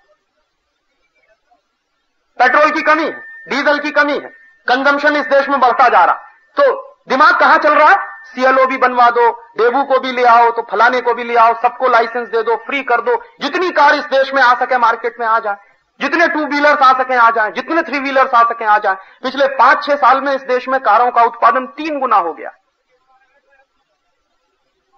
लिबरलाइजेशन ग्लोबलाइजेशन के चक्कर में। और दूसरी तरफ हम बराबर देख रहे हैं कि हमारे पास पेट्रोल नहीं है, डीजल नहीं है, ये नहीं है, वो नहीं है, ये रोना रोना हमेशा रोते रहे। तो कर क्या रहे हैं कि बराबर ट्रांसपोर्टेशन के लिए आप 4 व्हीलर बनाते चले जाइए जो पेट्रोल खाते हैं, डीजल खाते हैं, कुछ खाते हैं। एक दिन मीटिंग चल रही थी तो मैंने कहा कि इसका उल्टा क्यों नहीं करते, कुछ ऐसी तरकीब क्यों नहीं सोचते कि पेट्रोल का कंजम्पशन कम हो, कुछ ऐसी तरकीब क्यों नहीं सोचते कि डीजल का कंजम्पशन कम हो। तो कहने लगे क्या आप उल्टी बात कर रहे हैं? मैंने कहा यही सीधी बात है। अगर आप ये तरकीब नहीं सोचोगे कि कैसे पेट्रोल का कंजम्पशन कम हो, कैसे डीजल का कंजम्पशन कम हो, तो आप इस देश को बर्बाद कर दोगे। कितने दिन विदेशी कर्जा ले लेके आप अपनी कारें चलाएंगे? कितने दिन विदेशी कर्जा ले लेके आप इस देश में डीजल का कंजम्पशन पूरा करेंगे? तो कहने लगे कैसे होगा? मैंने कहा आप एक सर्वे कराइए और हिंदुस्तान में पता करिए टोटल ट्रांसपोर्टेशन ऑफ गुड्स की क्या स्थिति। तो बेंगलोर में एक रिसर्च इंस्टीट्यूट है, उसके एक साइंटिस्ट बैठे हुए थे, उनको ये बड़ा अच्छा लग गया। उन्होंने कहा राजीव मैं इस पे काम करता हूं। मैंने कहा जरूर करिए। 1-1.5 साल उन्होंने बड़ा भारी काम किया, काफी सर्वे किया। सर्वे की रिपोर्ट आई और कही रिपोर्ट क्या है? रिपोर्ट यह है कि हिंदुस्तान में अभी भी गुड्स का ट्रांसपोर्टेशन जो है उसमें 60% बैलगाड़ी से है। 60% ट्रांसपोर्टेशन ऑफ गुड्स इस देश में बैलगाड़ी से होता है। 40% ट्रांसपोर्टेशन ऑफ गुड्स इस देश में या तो 4 पहिए वाली या रेलगाड़ी या हवाई जहाज से है। तो मैंने उनसे कहा, जो साइंटिस्ट साहब जिन्होंने काम किया, कछालकर साहब बड़े बारीक व्यक्ति हैं, अर्थशास्त्र भी थोड़ा जानते हैं। मैंने कहा मान लीजिए ये सारा का सारा बैलगाड़ी वाला गुड्स हम जो है हवाई जहाज से ले जाना चालू कर दें, या रेल से ले जाना चालू कर दें, या ट्रक से ले जाना चालू कर दें, तब क्या स्थिति होगी? तो उन्होंने सिंपल जो सेंटेंस मुझसे कहा कि राजीव तब इस देश का ऑयल पूल अकाउंट का डेफिसिट 70,000 करोड़ पे पहुंच जाएगा। अभी सिर्फ 20,000 करोड़ पे, फिर 70,000 करोड़ पे पहुंच जाएगा और तब तुम्हारी पूरी की पूरी इकोनॉमी कोलैप्स कर जाएगी। तो वो रिपोर्ट आने के बाद फिर एक दिन CSIR की मीटिंग में मैंने कहा तो फिर ऐसी रिसर्च क्यों नहीं करते कि ये 60% ट्रांसपोर्टेशन ऑफ गुड्स जो बैलगाड़ी से हो रहा है ये 80% कैसे हो जाए। कहने लगे ये कैसे हो सकता? मैंने कहा सिंपल सा काम है, बैलगाड़ी के पहिए में बियरिंग लगा दो। लेकिन कहने लगे बैलगाड़ी के पहिए में बियरिंग तो लग सकती है लेकिन अमेरिका जाने का मौका नहीं है उसमें। हाँ, और ये मेरे देश के एक बड़े सीनियर साइंटिस्ट ने मुझको जवाब दिया कि बैलगाड़ी के पहिए में बियरिंग लग सकती है, ये बात तुम्हारी बराबर है, और शायद बियरिंग लग जाए तो बैलों के ऊपर बोझा कम पड़ेगा और उसी शक्ति में वो शायद 1.5 गुना या 2 गुना ज्यादा बोझा ढोकर ले जाएंगे। ये बात तुम्हारी सही है, लेकिन उसमें बियरिंग लगाने से मुझे क्या फायदा? मैं तो अमेरिका जा नहीं सकता। अमेरिका कब जाऊंगा? पेट्रोल पे कोई रिसर्च करूं, डीजल पे कोई रिसर्च करूं, ऑक्टेन नंबर उसका कुछ बढ़वा दूं, ये कर दूं, वो कर दूं, तब तो शायद अमेरिका जाने का मौका है। बैलगाड़ी के पहिए में बियरिंग लगाने में तो गांव में जाना पड़ेगा। ऐसे इस देश का दिमाग चलता है। सच में जो टेक्नोलॉजी है वो बैलगाड़ी के पहिए में है, और बैलगाड़ी के पहिए को अगर हम इंप्रूव कर दें तो हिंदुस्तान के ऑयल पूल अकाउंट के डेफिसिट को आप खत्म कर सकते हैं। वरना कारों की संख्या बढ़ा के, 2 व्हीलर्स की संख्या बढ़ा के, स्कूटर्स की संख्या बढ़ा के, मोटरसाइकिल की संख्या बढ़ा के आप तो डेफिसिट बढ़ाने ही जा रहे हैं। क्योंकि आप जानते हैं आपके देश में उतना प्रोडक्शन नहीं है पेट्रोल का। आप जानते हैं जितनी आपकी नीड्स हैं उसका मुश्किल से 40 से 50% आप प्रोड्यूस कर पाते, बाकी सारा का सारा आपको इंपोर्ट करना पड़ता। और शायद आप ये भी जानते होंगे कि हिंदुस्तान सरकार के जितने इंपोर्ट्स बिल हैं उसमें सबसे बड़ा इंपोर्ट जो है पेट्रोलियम प्रोडक्ट का ही है।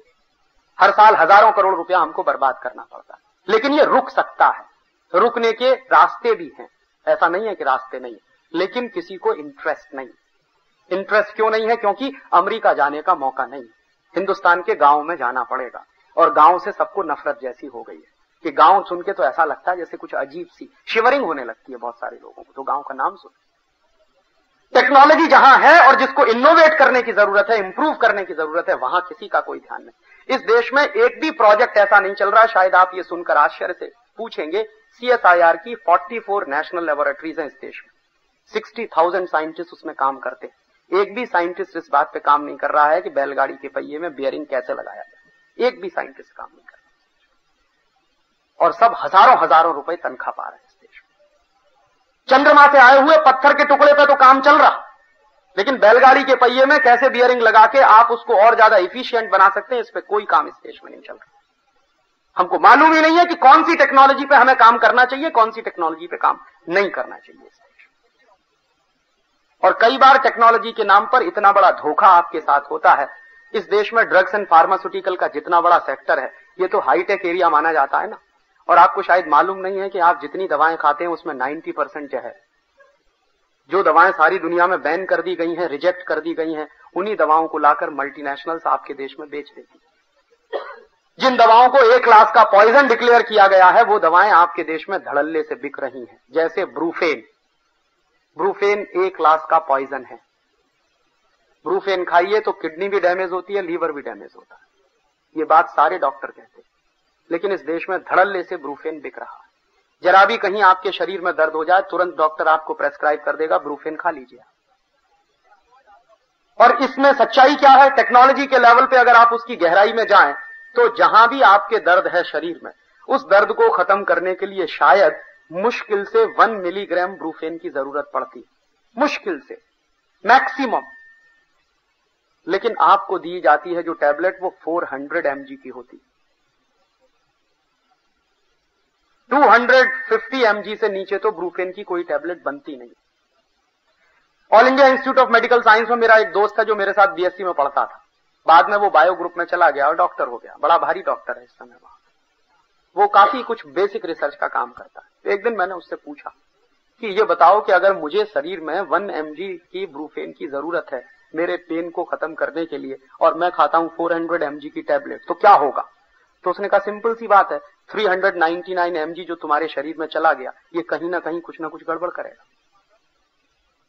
लेकिन तुम्हारा डॉक्टर तुमको बताएगा नहीं कि वो जो एक्स्ट्रा चला गया वो क्या गड़बड़ करने वाला। और वो गड़बड़ जब शुरू हो जाएगी तो तुम दोबारा वापस डॉक्टर के पास जाओगे कि डॉक्टर साहब अब मेरा किडनी फेल होने लगा या लीवर डैमेज कर रहा है। तो डॉक्टर कहेगा अच्छा ठीक है, दूसरी टैबलेट फिर ले जाओ। तो उसको खा के हो सकता है तुमको ब्रेन हेमरेज हो जाए, तुम भी ऊपर चले जाओगे। डॉक्टर साहब हाथ झाड़ के एक तरफ खड़े हो जाएंगे, हम क्या करें साहब, दवाई का रिएक्शन हो गया।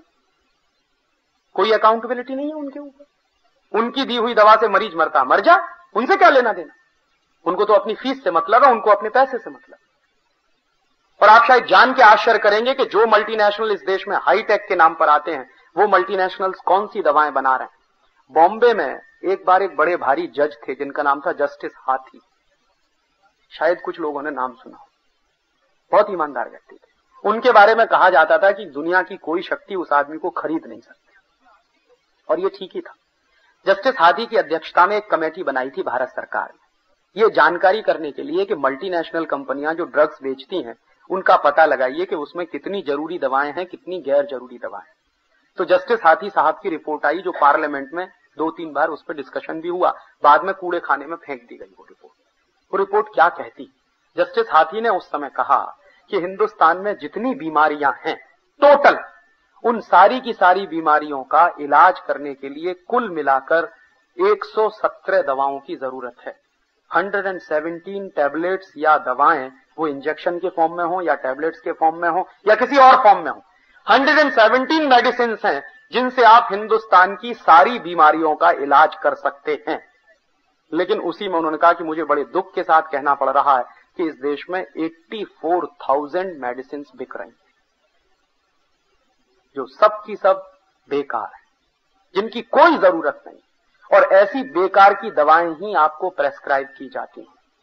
और उसमें उन्होंने कहा कि नॉर्मली हर डॉक्टर जो प्रेस्क्रिप्शन लिखता है उसमें एक ही दवा काम की होती है, 10 दवाएं आपके लिए बेकार हैं जिनका कोई मतलब नहीं।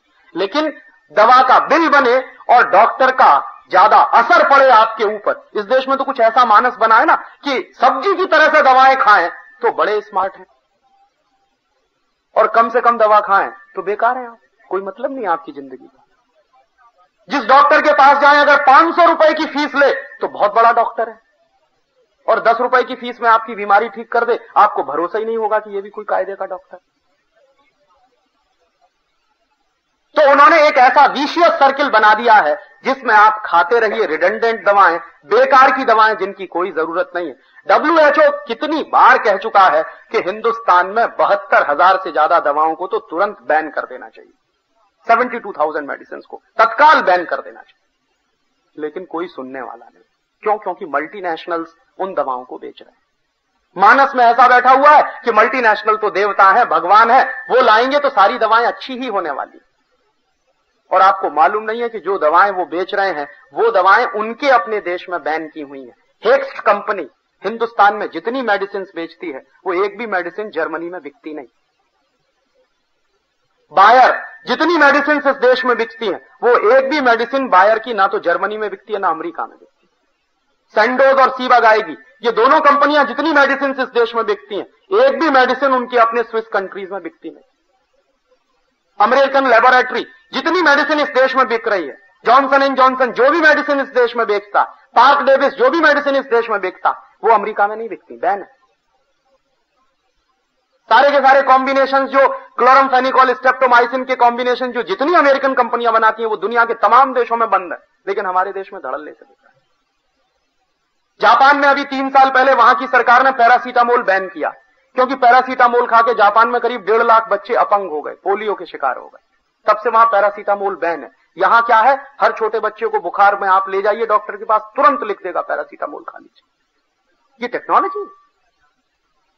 दुनिया भर का जहर आपके यहां लाके डंप कर रहे हैं और आपको मालूम नहीं, आपकी मौत के साथ खेल रहे हैं।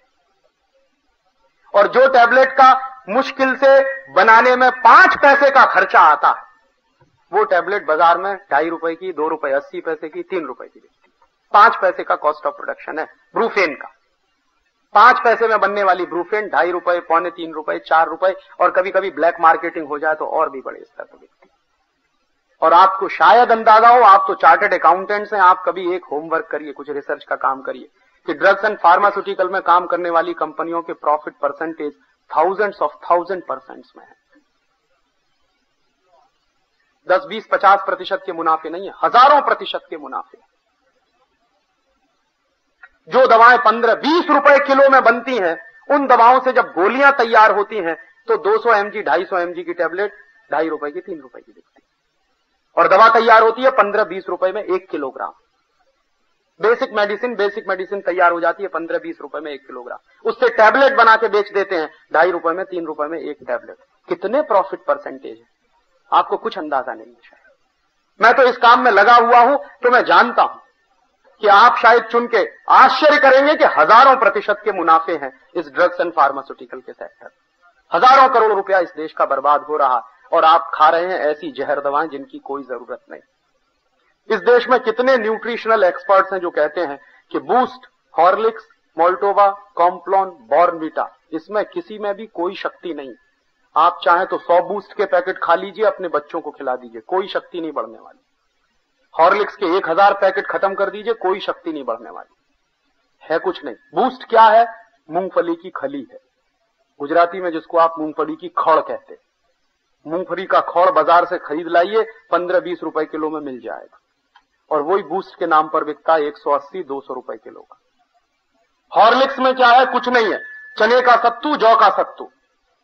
अंग्रेजी में कहें तो मॉल्ट, मॉल्ट का माने ही होता है जौ का सत्तू, चने का सत्तू। लेकिन अगर मैं कहूं किसी से कि जौ का सत्तू खाइए, चने का सत्तू खाइए, क्या फालतू की बात कर रहे हैं। हम पढ़े लिखे स्मार्ट आदमी है, जौ का सत्तू खाएंगे, चने का सत्तू खाएंगे। उनसे कहिए हॉर्लिक्स खाइए, हाँ हम सब खाएंगे। और उस पर बिल्कुल साफ साफ लिखा हुआ इट इज मॉल्टेड। मॉल्ट माने ही होता है जौ का सत्तू और चने का सत्तू। लेकिन पढ़े लिखे इडियट्स इस देश में बहुत है, और उनकी वजह से इस देश में मार्केटिंग है मल्टीनेशनल का। क्यों बिकता है कॉम्प्लॉन? इसलिए नहीं बिकता है कि उसमें कोई टेक्नोलॉजी है, हाईटेक है, या उसमें कोई शक्ति मिलती है। वो इसलिए बिकता है कि टेलीविजन पे एक बच्चा कहता है I am a Complan boy, तो एक छोटी सी बच्ची कहती है I am a Complan girl. और कॉम्प्लॉन क्या है? टिन का डिब्बा। जरा बताइए, टिन के डिब्बा के भी बेटा बेटी हो सकते हैं? 100% इडियोसिटी पे बिकता है कॉम्प्लॉन। ना कोई शक्ति है, ना उसमें कोई टॉनिक है। और ये सारे के सारे बेकार के हेल्थ टॉनिक खा खा के हर साल 1000 करोड़ रुपए हिंदुस्तान से हम बाहर भेज रहे हैं। 4.5-5 हजार करोड़ ड्रग्स एंड फार्मास्यूटिकल की वो सारी दवाएं खा के बेच रहे हैं जो दवाएं जहर हैं, और ऊपर से 1000 करोड़ रुपया ये हेल्थ टॉनिक्स खा के बेच रहे हैं। जैसे ईस्ट इंडिया कंपनी हमको लूटा करती थी, उससे कई हजार गुनी ज्यादा लूट इस समय चल रही है। यही है ग्लोबलाइजेशन, यही है लिबरलाइजेशन। और ये ग्लोबलाइजेशन और लिबरलाइजेशन बहुत खूबसूरत तरीके से पहले भी चल चुका है। ऐसा नहीं है कि ये देश में पहली बार चल रहा है, अंग्रेजों ने यही चलाया था। आपको शायद आश्चर्य होगा ये जान के कि ये फ्री ट्रेड शब्द इस देश के लिए नया नहीं है। फ्री ट्रेड शब्द इस देश में सन 1813 से चलता रहा है। 1813 में हाउस ऑफ कॉमन्स में ब्रिटेन में डिबेट चल रही है, और वो डिबेट क्या है कि हिंदुस्तान में फ्री ट्रेड करना है। तो एक एमपी को एक दूसरा एमपी सवाल पूछता है कि what do you mean by free trade? तो विल्बरफोर्स नाम का एक एमपी है जो बड़ा भारी एमपी माना जाता है उस जमाने में, जिसको father of the Victorian people भी कहते। तो विल्बरफोर्स जवाब दे रहा हाउस ऑफ कॉमन्स में सन 1813 में कि फ्री ट्रेड का माने ब्रिटिश गुड्स का हिंदुस्तान के पूरे मार्केट में भर जाना। फ्री ट्रेड का माने इंडियन कंपनीज का ब्रिटेन की कंपनियों का सबजुगेटेड हो जाना। फ्री ट्रेड का माने इंडिया का कोई भी माल ब्रिटेन के बाजार में नहीं बिकना, ब्रिटेन का सारा माल हिंदुस्तान के बाजार में बिकना।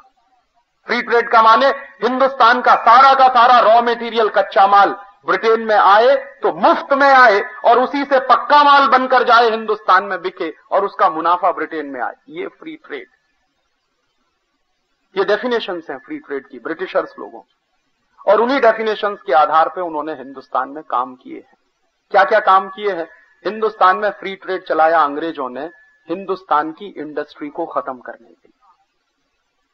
और 1813 में तो कंपनी सरकार यहां चलती थी, तो उसकी मदद से उन्होंने चलाया।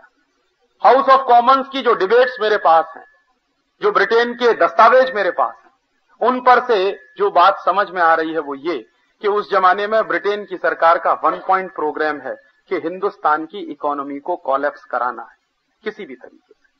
तो उसके लिए क्या क्या किया है उन्होंने?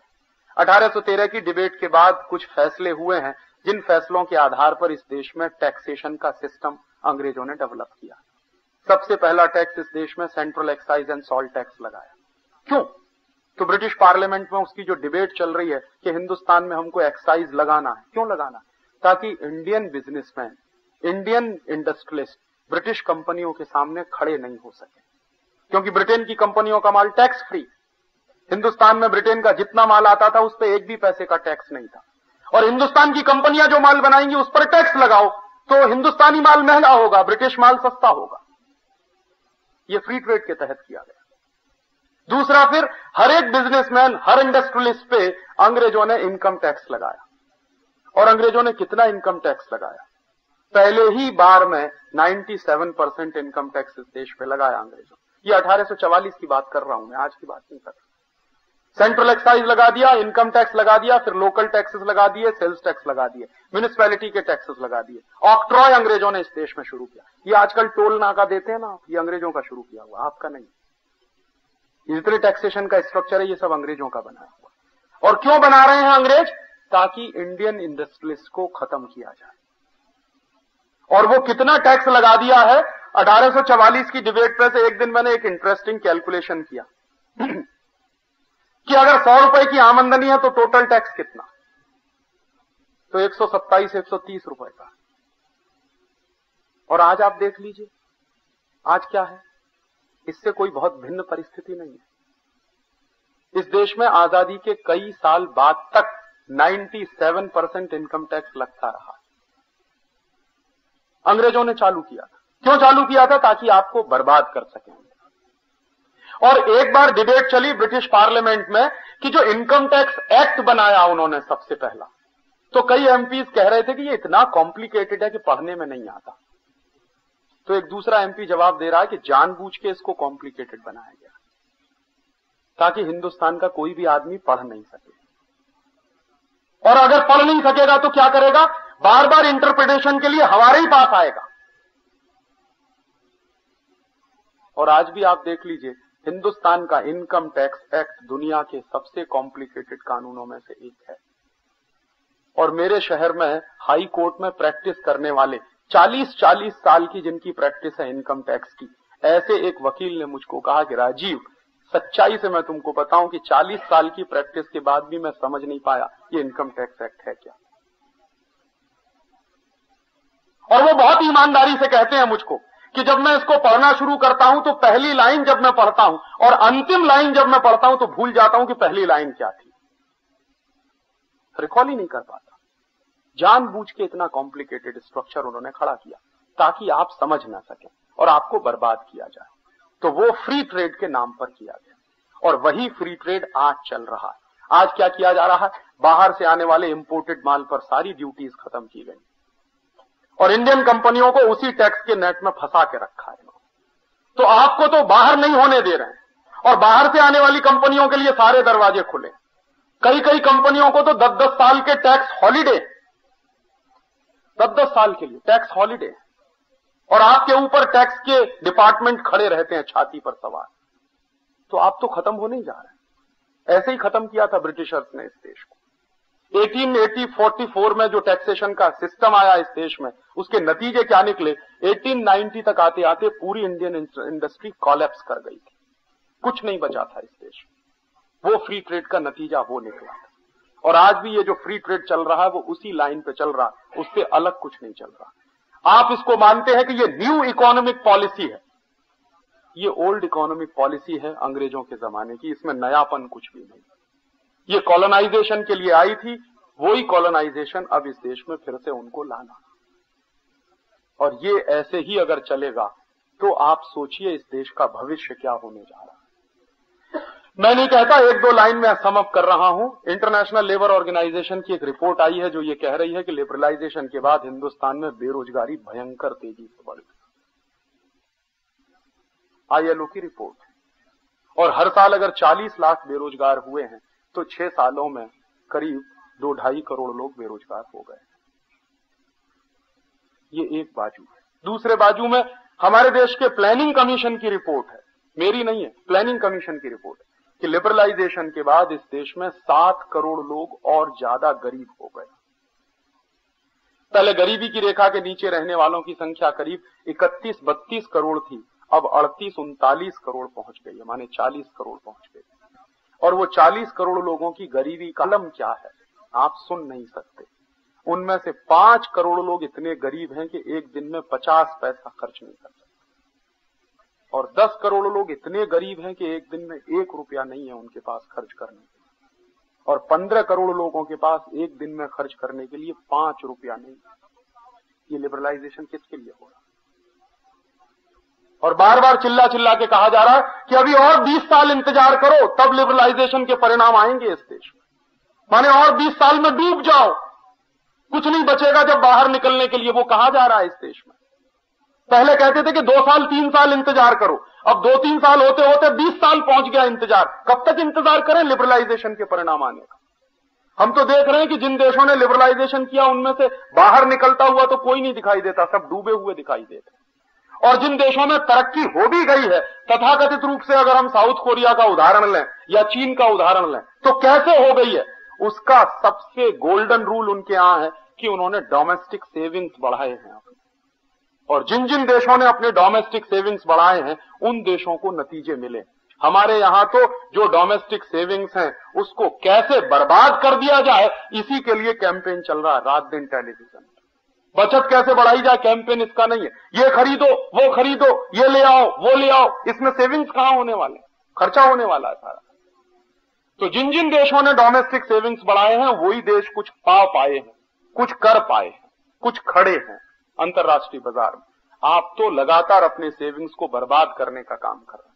लिबरलाइजेशन नहीं, उसकी उल्टी दिशा में आप जा रहे हैं। और ये आने वाली पीढ़ी आपसे सवाल पूछेगी और तब आपके पास कोई जवाब नहीं होगा।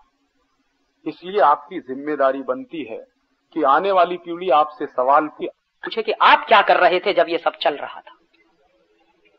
मैं मेरे पिताजी को पूछता हूं कि आप क्या कर रहे थे जब ये सारा नाटक चल रहा था हिंदुस्तान में आजादी के समय, तो वो एक ही जवाब देते हैं कि उस समय उतनी अकल नहीं थी, अपने अपने धंधे में लगे हुए थे। शायद यही जवाब अगर आप देंगे आने वाली पीढ़ी को तो वो आपको माफ नहीं करने वाली है, क्योंकि सिर्फ आपका धंधा नहीं है, उससे बड़ा देश है, उससे बड़ा समाज है, उससे बड़ा पूरा का पूरा समूह है। और ये देश नहीं रहेगा, समाज नहीं रहेगा तो आप कहीं नहीं रहने वाले हैं। और आप तो वैसे ही बर्बाद होने जा रहे हैं, भगवान न करे ऐसा हो, आप होने जा रहे हैं। 6-7 फर्में आ गई हैं अकाउंटेंट, आपके सबके खड़े करने वाली हैं आपको सड़क पे। विदेशी कंपनियां आ गई हैं इस देश में, चार्टर्ड अकाउंटेंसी की फर्में इस देश में आ गई हैं। और ये बात मुझे जयंत भाई बता रहे थे कि 6 फर्में आ गई हैं, उनके धंधे चालू हो गए। और उनके धंधे चालू हो गए तो आपके बड़े बड़े 30 मार्क सड़क पे खड़े दिखाई दे रहे हैं। और अगर अभी भी सोते रहे तो हो सकता है आप सब सड़क पे खड़े दिखाई दे। तो मैं कहता हूं देश बचाने की लड़ाई आप लड़े न लड़े, लेकिन अपने आप को तो बचाने की लड़ाई लड़िए कम से कम। आप बर्बाद होने जा रहे हैं, इस देश में लॉयर्स बर्बाद होने जा रहे हैं, क्योंकि अब विदेशी फर्में आ रही हैं जो इस देश में कानून का धंधा करेंगी। उसके लिए परमिशन मिल गई है, विदेशी कंपनियों को हर क्षेत्र में परमिशन मिल रही है। तो वकील मरने जा रहे हैं, आप मरने जा रहे हैं, जितने प्रोफेशनल्स हैं इस देश में सब एक दिन सड़क पर खड़े दिखाई देंगे अगर आप अभी सोते रहेंगे तो। एक वाक्य है अंग्रेजी में, either you protest otherwise you will be perished. कोई दूसरा रास्ता है नहीं आपके पास, इसलिए कुछ करिए। और कुछ करिए तो क्या करिए? मैं कहता हूं कि कुछ नहीं कर सके तो छोटे छोटे काम करिए। बड़े काम आप नहीं कर सकते, छोटे छोटे काम करिए। कि जब आपको पता चल जाए कि सामने आपका दुश्मन खड़ा है आपको मारने के लिए, तो कम से कम इतना काम करिए कि दुश्मन को अपनी शक्ति देना बंद कर दीजिए। सच्चाई यह है कि अपने दुश्मन को पैसा हम ही दे रहे हैं। हम ही पेप्सी पीते हैं ना, हम ही कोका कोला पीते हैं, हम ही पैसा देते हैं अपने दुश्मन को। हम ही कॉलगेट खरीदते हैं, हम ही क्लोजअप खरीदते हैं, हम ही पैसा देते हैं अपने दुश्मन को। हम ही बाटा का जूता पहनते हैं, हम ही अपना पैसा देते हैं अपने दुश्मन को। तो अपने दुश्मन को हम खुद हमारे घर से पैसा दे रहे हैं, ये देना बंद कर दीजिए। कम से कम एक काम करिए, तो अपने घर में सारे विदेशी कंपनियों के सामान खरीदना बंद कर दीजिए। दूसरा छोटा सा मेरा निवेदन है कि इन विदेशी कंपनियों के जो शेयर्स अगर आपने कहीं खरीद रखे हो तो वो बंद कर दीजिए, क्योंकि आप ही के पैसे से आपको मारने का काम कर रहे हैं। तो उनके शेयर्स में आप पैसा इन्वेस्ट करना बंद करिए, डिवेंचर्स में आप पैसा इन्वेस्ट करना बंद करिए। और तीसरा एक छोटा सा निवेदन है कि इस ग्लोबलाइजेशन का एक सबसे खतरनाक पहलू है कल्चरल कॉलोनाइजेशन। टेलीविजन के माध्यम से जो चल रहा है, Zee TV, CNN, ATN, star TV, prime star, ESPN, 14-15 channels इस देश में आए हैं, सब ग्लोबलाइजेशन के नाम पर आए।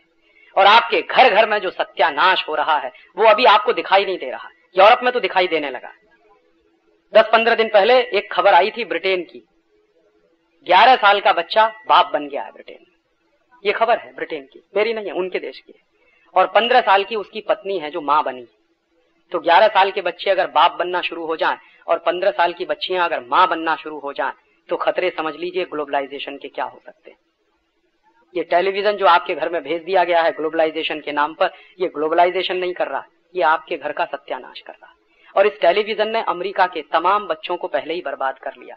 यूरोप में भी बर्बादी आई। 17-18 देश मैंने देखे हैं यूरोप के। सामान्यतः हर देश में जाता था, वहां के सोशल साइंटिस्टों से जब भी मिलता था तो एक ही प्रश्न पूछता था कि आपके देश की सबसे बड़ी सोशल प्रॉब्लम क्या है। तो सामान्यतः हर जगह एक ही जवाब मिलता था कि राजीव भाई, हमारी सबसे बड़ी प्रॉब्लम है कि 10-12 साल की बच्ची मां बन जाती और शादी करने के पहले कम से कम 8-10 एबॉर्शन हो चुके होते। हमारे यहाँ मालूम नहीं है कि शादी करते समय जिससे हम शादी करने जा रहे हैं वो प्यूरिटन है कि नहीं। उनके यहाँ उस तरह का कोई कॉन्सेप्ट नहीं बचा और परिवार खत्म हो गया। और वो कहते थे कि हमारे बच्चों का बचपना खत्म हो गया है, हमारे बच्चे बचपन में ही जवान हो गए हैं। ये बहुत सीरियस बात है और ये सब कुछ हुआ है टेलीविजन के चक्कर में। अमेरिका में क्या हुआ है, मेरे 2 दोस्त हैं, इस समय अमेरिका में एक कमीशन काम कर रहा है, commission for civic renewal. Bill Clinton ने उसको बनाया है। उसमें 2 दोस्त हैं मेरे, उन्होंने अभी एक रिपोर्ट भेजी है, उसकी एक ही लाइन में आपसे शेयर कर रहा हूं। 90 million American youths are spoiled due to television and cinema. 9 crore अमेरिकी बच्चे बर्बाद हो गए टेलीविजन और सिनेमा के चक्कर। और उन 9 करोड़ बच्चों में से 3 करोड़ बच्चे तो 100% सीजोफ्रेनिक हो चुके, पागल हो गए। उसी रिपोर्ट का एक दूसरा पार्ट है जो ये बताता है कि अमेरिका में दुनिया में सबसे ज्यादा ड्रॉप आउट चिल्ड्रन होते हैं हर साल। 6.5 लाख बच्चे वहां कक्षा 9 में फेल होते हैं हर साल। 6.5 लाख स्टूडेंट्स 9th में फेल होते हैं और इतने ही स्टूडेंट 10th में फेल होते हैं। पिछले 10 साल से अमेरिकन यूनिवर्सिटी में एक भी टॉपर नहीं निकला है जो अमेरिका का हो। सारे नॉन अमेरिकन वहां की यूनिवर्सिटी में टॉपर्स बन के निकल रहे हैं। कारण क्या है? टेलीविजन ने सत्यानाश कर दिया। वो टेलीविजन आपके घर में भी आ गया है और आपके बच्चों को बचपन से सिखा रहा है चोली के पीछे क्या है। चीज बड़ी है मस्त मस्त। ऐसे उल्टे सीधे गाने सीख सीख कर आपके बच्चे जवान हो रहे हैं। तो सोचिए कि क्या बनेंगे। पर चलते चलते बस एक बात कह रहा हूं कि मोहनदास करमचंद गांधी नाम का एक बच्चा था जिसने एक दिन हरिश्चंद्र का नाटक देखा। हरिश्चंद्र का नाटक देखने के पहले मोहनदास करमचंद गांधी झूठ भी बोलता था, चोरी भी कर लेता था कभी कभी। ये उन्होंने लिखा अपनी बायोग्राफी में। लेकिन उसके बाद जिस दिन उन्होंने हरिश्चंद्र का नाटक देखा उसी दिन कसम खाई कि आगे से मैं कभी भी झूठ नहीं बोलूंगा, चोरी नहीं करूंगा और जिंदगी भर सत्य और अहिंसा के ही रास्ते पर चलूंगा। तो हरिश्चंद्र का नाटक देखकर अगर कोई बच्चा महात्मा गांधी हो सकता है तो आजकल के ये तारा, स्वाभिमान जैसे सीरियल देखकर आपके बच्चे क्या बनेंगे, जरा सोचिए 1 मिनट के लिए। और जो डिश एंटीना आपने अपने मनोरंजन के लिए लगवाया है, जो केबल कनेक्शन आपने अपने मनोरंजन के लिए लगवाया है, हो सकता है एक दिन ये आपके घर में आग लगा दे। वैसी ही जानकारी आपको आपके घर में मिले जो ब्रिटेन में मिल रही है। और देर हो जाए उससे पहले जरूरी है कि आप चेत जाएं। और तब मेरा आपसे आखिरी निवेदन है कि इस ग्लोबलाइजेशन के खिलाफ अगर लड़ना चाहते हैं तो अपने अपने घर का टेलीविजन ऑफ कर दीजिए, डिश एंटीना का कनेक्शन काट दीजिए। शायद आपके घर में ज्यादा शान जाएगी, ज्यादा सुकून आ जाएगा, आपके बच्चे ज्यादा अच्छे से पढ़ेंगे, आप भी अपने बच्चों के साथ कुछ समय बिता सकेंगे। आजकल क्या है, दादी बच्चे दोनों बैठ के टीवी देखते हैं। ना दादी बच्चे को कहानी सुनाती है, ना बच्चे को दादी से कहानी सुनने की फुर्सत है। और बिना कहानी सुने बच्चे का मानसिक विकास नहीं होता। कहानी बच्चे के मेंटल डेवलपमेंट के लिए बहुत जरूरी है। तो टीवी बंद कर दीजिए और अपने अपने बच्चों को चुन चुन कर अच्छी अच्छी कहानियां सुनाइए। हो सकता है वो इस देश के एक जिम्मेदार नागरिक बने। इस ग्लोबलाइजेशन के खिलाफ लड़ाई में आपसे कुछ मांगने आया हूं, वोट मांगने नहीं आया, कभी आऊंगा भी नहीं। किसी पार्टी से मेरा कोई रिश्ता नहीं है। सब पार्टियां देश के हित में नहीं, एकदम देश के खिलाफ काम कर रही हैं अपने स्वार्थ के लिए। आपसे कुछ चाहिए और आपके मन का संकल्प चाहिए। एक संकल्प आप मुझे दें, be Indian and buy Indian का, और दूसरा संकल्प दें अपने अपने घर के टेलीविजन स्विच ऑफ करने का। शायद हम ये लड़ाई जीत जाएं। इसी उम्मीद और विश्वास के साथ आपका बहुत बहुत शुक्रिया, बहुत बहुत धन्यवाद। अब रश्मिन संघवी छोटी सी बात कहना चाहते हैं।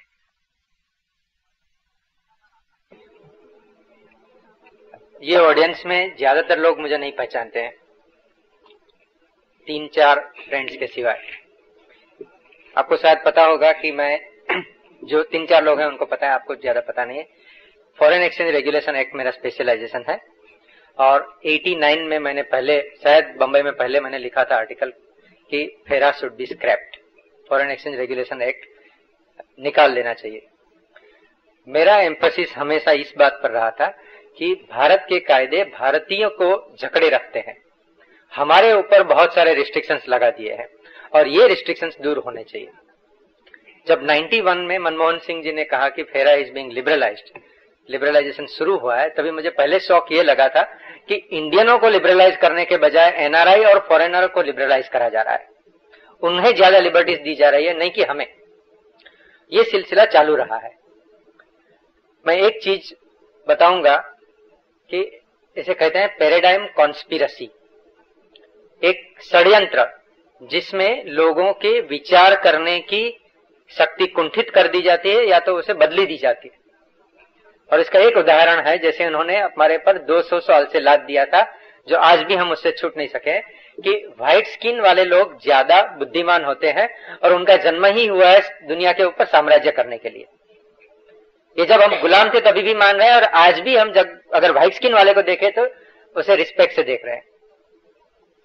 मैं ये सब्जेक्ट के ऊपर 1.5 घंटा मैं भी बोल सकता हूं, क्या क्या कॉन्स्पिरसीज हो रही है। मैं खाली 2 मिनट के लिए इतना ही कह रहा हूं कि मैं गवर्नमेंट में, रिजर्व बैंक में बहुत ही सीनियर लोगों से मिला हूं और 10 अफसर में 1 अफसर तो ऐसा होता ही है कि जिसे अपने दिल में भारत देश के लिए लगाव है और ये लोग जानते हैं कि ये कॉन्स्पिरसी अमेरिका कर रहा है, जिसमें IMF और वर्ल्ड बैंक उनके साधन है और ये कॉन्स्पिरसी के कारण अपने ऊपर अबजों रुपए के लॉस लादे दिए जा रहे हैं। मैं एक एग्जांपल देता हूं जो मैंने बॉम्बे चार्टर्ड अकाउंटेंट सोसाइटी और चार्टर्ड अकाउंटेंट्स मैगजीन में दिए हुए हैं। 91 जून में मनमोहन सिंह जी फाइनेंस मिनिस्टर बने, उसके पहले रुपये की कीमत थी 18 रुपये पर डॉलर। आज उसकी कीमत हो गई 36 रुपये। अगर हम खाली सिंप्लीफिकेशन के लिए सिंपल फिगर लेते हैं कि वो टाइम पे अपना फॉरेन एक्सचेंज डेट समझो 82 बिलियन डॉलर था, आज वो 100 अरब से ज्यादा है, 120 अरब डॉलर है गवर्नमेंट डेट और फाइनल प्राइवेट जीडीआर एडीआर वगैरह ले लेंगे तो। मगर सिंपल फिगर लीजिए, 100 अरब डॉलर का हमारा फॉरेन एक्सचेंज डेट है। वो जब 18 रुपये था तभी हमें 1800 अरब रुपये का ऋण चुकाना था। जब रुपये की कीमत 36 रुपया हो गई तो 3600 अरब हमें चुकाना है। अगर हम एक पैसा भी ज्यादा लोन नहीं लेते हैं फिर भी हमारी लोन डबल हो गई। और ये सिंपल एग्जांपल है कि एक गरीब देश से पैसे वाले देशों में पैसे का ट्रांसफर हो रहा है, transfer of wealth from poor countries to rich countries. इसके ऊपर मैंने बहुत सारा लिखा है। मुझे बहुत दुख है कि बहुत ही कम लोग ये समझते हैं, बहुत ही कम लोग ये पढ़ने के लिए तैयार हैं। इसे फाइनेंस मिनिस्टर को हमने बॉम्बे चार्टर्ड अकाउंट सोसाइटी से रिप्रेजेंटेशन भी किया है, मगर उसे कौन पढ़ता है। और ये चीज पर मेरी बहुत सीनियर ऑफिसर से बात हुई है और उनका कहना है यस, ये अमेरिकन कॉन्स्पिरसी है कि अमेरिकन करेंसी का रिवैल्यूएशन होना चाहिए, रॉ मटेरियल सप्लायर कंट्रीज का करेंसीज का डिवैल्यूएशन होना चाहिए और इसी से अमेरिका में वेल्थ ट्रांसफर होती है। बहुत कुछ बोल सकते हैं, मैं इतना ही कहता हूं कि राजीव जी जो कह रहे हैं वो सच हकीकत है। उन्होंने जो ये भी कहा कि हम भारत में इडियटों की मेजोरिटी है, लोग काम नहीं करना चाहते हैं, लोगों का एक्सप्लॉयटेशन होता है, वो चुपचाप सहन करते हैं क्योंकि ये हमने पूर्व जन्म में पाप किए होंगे तो आज हम सफर कर रहे हैं और जब भी भारत पर तकलीफ होएगी तो लॉर्ड कृष्णा आ जाएंगे, हमें बचा लेंगे, हमें कुछ नहीं करना है। ये फिलॉसफी पर नहीं चल सकता है देश। राजीव जी जैसे बहुत सारे एक्टिविस्ट चाहिए और अगर हम खुद एक्टिविस्ट नहीं बन सके तो इनकी मदद करने की हमें बहुत जरूरत है। Thank you.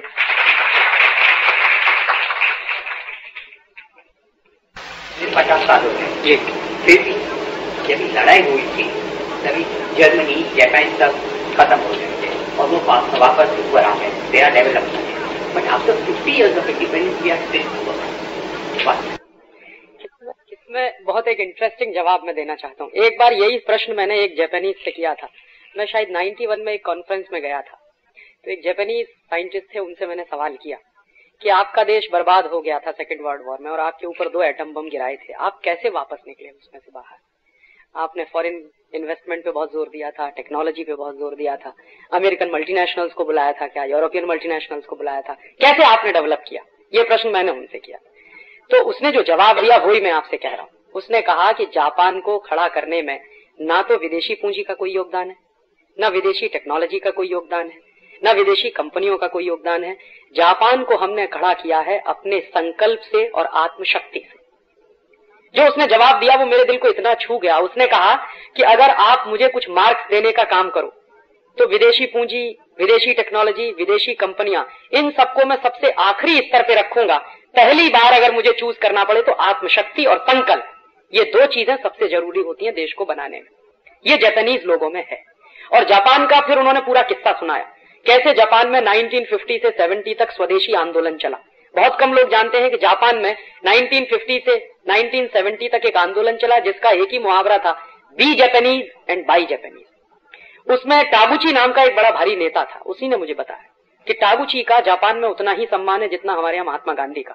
टागुची करता क्या था, अमेरिकन कंपनियों के सामान को अगर कहीं देखता था जापानीज बाजार में तो भड़क जाता था और वो कहता था कि हम जापानीज लोगों को मर जाना ज्यादा अच्छा है बनिस्बत अमरीकी सामान खरीदने के। इस तरह का उसने देश में एक तरह का सैलाब खड़ा कर दिया और जापान आज जो है वो उसी का परिणाम।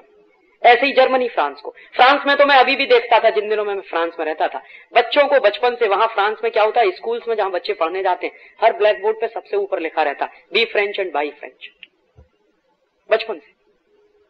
और वो फ्रांस भी ऐसे ही खड़ा हुआ है। फ्रांस को खड़ा करने में सबसे बड़ा योगदान है चार्ल्स द गॉल का। चार्ल्स द गॉल 1945 के बाद जब प्रेसिडेंट बना तो उसने पूरे फ्रांस को उल्टा कर दिया। क्या क्या किया उसने? फ्रांस को बर्बाद करने में सबसे बड़ी भूमिका चार्ल्स द गॉल मानता था किस चीज की है, टेलीविजन की। 1926 में फ्रांस में टेलीविजन आ गया था और आप शायद जानते होंगे कि 1914 और 1917 का जो फर्स्ट वर्ल्ड वॉर था उसमें फ्रांस एक विजेता था, फ्रांस की शक्ति थी। वही फ्रांस 1945 में पिट गया जर्मनी से। तो चार्ल्स द गॉल हमेशा उसका एनालिसिस करता था कि हम फर्स्ट वर्ल्ड वॉर में क्यों विजेता थे और सेकंड वर्ल्ड वॉर में क्यों हार गए। तो वो एक ही जवाब देता था कि फर्स्ट वर्ल्ड वॉर के बाद हम इतने मस्त हो गए कि फ्रांस को पता ही नहीं कि वो कर क्या रहा है। वहां सबसे पहला काम पब्स खुले, शराब के अड्डे खुले, फिर कैसीनोज खुले, फिर जुए के अड्डे खुले, उसके बाद नाटक कंपनियां खुली, सिनेमा, और 1926 में टेलीविजन भी आ गया। तो उसके बाद फ्रांसीसी पीढ़ी पूरी की पूरी उसी में डूब गई। 45 में जब जर्मनी ने अटैक किया फ्रांस के ऊपर, तो विद इन सम आवर्स पूरा का पूरा फ्रांस कैप्चर कर लिया गया। चार्ल्स द गॉल ने कसम खाई थी कि जब अगर मैं कुछ करूंगा तो सबसे पहला काम सिनेमा घरों में आग लगाऊंगा। 45 के बाद चार्ल्स द गॉल प्रेसिडेंट बना, सबसे पहला काम उसने सिनेमा घर तोड़वा दिए सबके सब। दूसरा काम उसने टेलीविजन का प्रसारण बंद करा दिया। तीसरा काम जितने कैसीनोज और पब्स खुले थे सब बंद करा दिए। और फ्रांसीसी लोगों में एक जुनून पैदा किया फ्रेंच कल्चर के प्रति, जो पूरी की पूरी पीढ़ी अमेरिकनाइज हो गई थी। जर्मन का पूरा इन्फ्लुएंस आ गया था फ्रांस पे, उसको उसने 10-15 साल में बिल्कुल खत्म कर दिया। और आज फ्रांस है, आज भी फ्रांस में एक भी अमेरिकन टेलीविजन कंपनी का कार्यक्रम आता नहीं। हमारे यहाँ कई लोग ये बहुत इडियोटिक एग्जाम्पल देते हैं, कहते हैं कि हम ऊपर से आने वाले उनको रोक नहीं सकते ट्रांसमिशन को।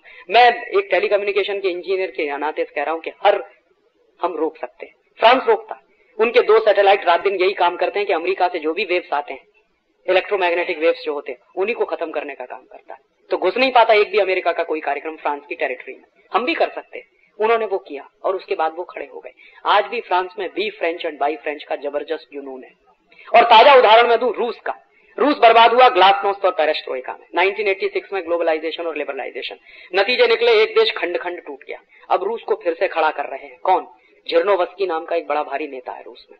शायद आपने उसका स्पीच सुना हो। अगर उसका स्पीच सुना हो तो मेरे स्पीच और उसके स्पीच में कोई फर्क नहीं है। अंत में वो भी यही कहता है, रूस को अगर बचाना है तो be Russian and buy Russian. जब झिरनोवस्की यहाँ हिंदुस्तान में आया, 3 दिन रहा, तो प्रेस कॉन्फ्रेंस में एक पत्रकार ने उससे पूछा कि टूटे हुए रूस को कैसे जिंदा करोगे? तो उसने कहा कि संकल्प शक्ति से, ना विदेशी पूंजी से, ना विदेशी टेक्नोलॉजी से, ना विदेशी कंपनियों से, संकल्प शक्ति से रूस को खड़ा कर देंगे। और हो सकता है कुछ दिन के बाद आपको लगे कि रूस फिर से एक हो गया। बोरिस येल्त्सिन भी अब उसी के कहे पर चल रहे हैं। बोरिस येल्त्सिन ने भाषण देना शुरू कर दिया, वो भी कहते हैं be Russian and buy Russian. तो मुझे लगता है कि ये सारे देश जो आगे आए और हम नहीं आ पाए, उसमें यही एक बेसिक फर्क है और कोई दूसरा फर्क मुझे नहीं लगता।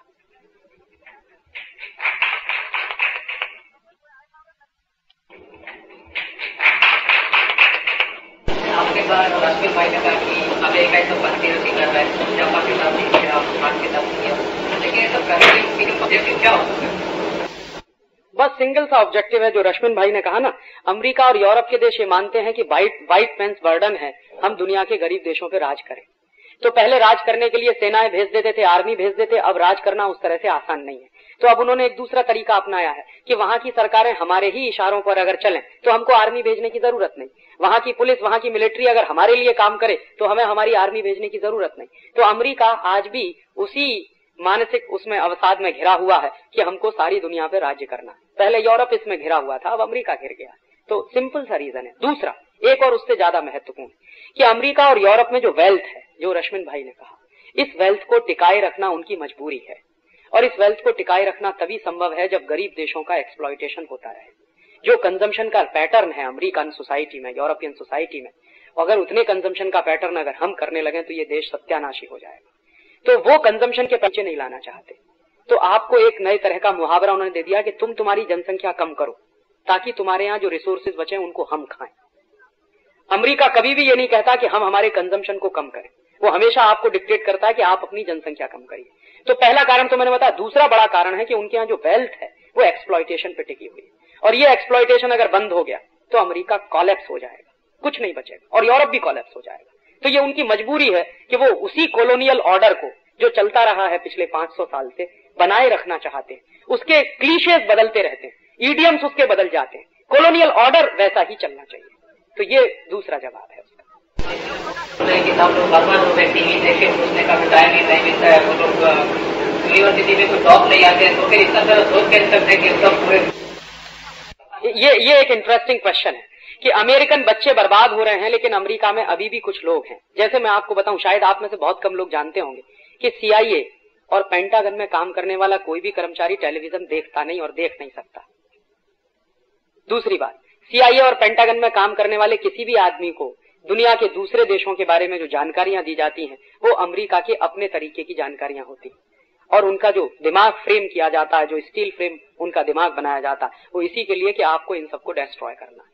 तो वो जो कनिंगनेस सिखाई जाती है, मक्कारी सिखाई जाती है, आपको बर्बाद कर देना है दूसरे देशों को जाके, वो उस लेवल पे चलता है। और अमेरिका में, पूरा अमेरिका नहीं, अमेरिका में अगर मैं मानूं तो उनकी 27 करोड़ की आबादी में मुश्किल से 1% लोग होंगे, मुश्किल से 1%, ये जो पूरी कॉन्स्पिरेसी में शामिल होते हैं, मुश्किल से 1%। बाकी सारी अमेरिकन प्रजा कॉन्स्पिरेसी में शामिल नहीं। 1% लोग हैं जिनमें लॉरेंस समर्स हैं, या बिल क्लिंटन होंगे, या रोनाल्ड रीगन होंगे, या आपके ये क्या नाम है उनका अभी जो वुल्फनसन है, ये होंगे, या ऐसे कुछ 1% लोग हैं जो पूरी कॉन्स्पिरेसी में। और वो 1% लोग 50 साल की आगे की प्लानिंग करके चलते हैं, वो कभी भी दूसरी तरह की चीजें नहीं करते। और उनमें से एक व्यक्ति जो रह चुके हैं, मेरे अपने फूफा जी हैं जो उस नेटवर्क में रहे और अभी वहां से लौट के आए हैं, उनको अकल आ गई, बुद्धि आ गई, भगवान ने बुद्धि दे दी तो लौट आए। तो वो उनसे मैं किस्से सुनता हूं कि ये कैसे सब चीजें चलती है, तो वो जब सुनाते हैं तो मेरे रोंगटे खड़े हो जाते हैं कि कैसे चीजें चलती है। वो कभी दोबारा समय हुआ तो बताऊंगा कि अमेरिका में कॉन्स्पिरेसीज कैसे होती है, कैसे बर्बाद किए जाते हैं देश।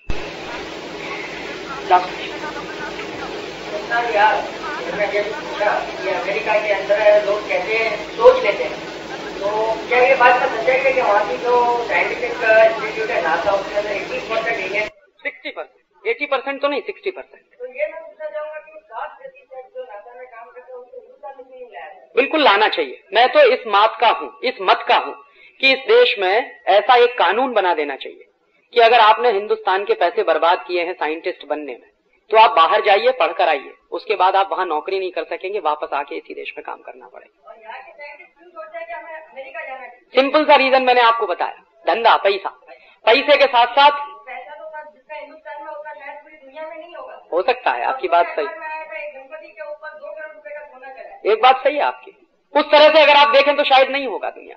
लेकिन इससे भी ज्यादा बड़ी बात मैं मानता हूं, पैसे से ज्यादा बड़ी बात है मानसिक गुलामी। और वो मानसिक गुलामी क्या है? अमेरिका में जाके ही कुछ कर सकते हैं। अब जैसे मैं आपको नाम लेके कहूं, अच्छा नहीं लगता मुझे, डॉक्टर हरगोविंद खुराना। हिंदुस्तान में क्या कमी थी? जो रिसर्च वो कर रहे थे, उस रिसर्च को करने में इस देश में कोई कमी नहीं थी, और करी ही ली थी पूरी। लेकिन मानसिक गुलामी इतनी जबरदस्ती खुराना साहब के मन में कि रिसर्च पेपर वहीं जाके प्रोड्यूस किया, यहां नहीं प्रोड्यूस किया। और फिर एज ए अमेरिकन साइंटिस्ट वो सारी दुनिया में पहचाने लगते हैं। सीवी रमन साहब, उनको कितना ऑफर किया था अमेरिका ने कि आप आ जाइए, यहां रहिए। सीवी रमन ने कहा कि मेरे पास जो भी टूटा फूटा एपरेटस है मैं यहीं करूंगा, जो करूंगा, तुम्हारे यहां नहीं आने वाला। और ऐसा ऑफर कितने लोगों को नहीं किया। तो ये जो मानसिक गुलामी होती है वो ज्यादा खतरनाक होती है। पैसे को मैं सेकेंडरी मानता हूं, मानसिक गुलामी उसमें प्राइमरी है। और इस मानसिक गुलामी में से बाहर लाना ही पड़ेगा लोगों को। और ये तभी आता है जब कोई एक बड़ा कैंपेन चलता है। हो सकता है ये स्वदेशी का कैंपेन अगर इस देश में खड़ा हो तो हम मानसिक गुलामी में से बाहर निकल आए। और मैं मानता हूं ये सबसे बड़ी सफलता होगी अगर हम इस मानसिक गुलामी में से उनको निकाल पाए।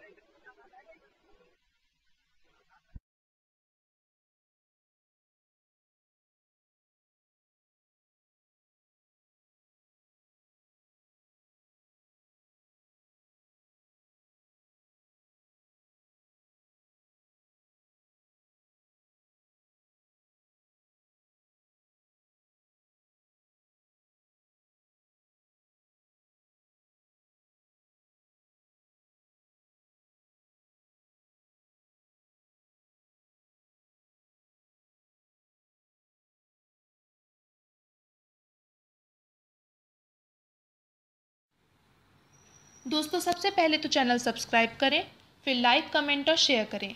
और हाँ, हमारा एंड्रॉयड ऐप डाउनलोड करना ना भूलें।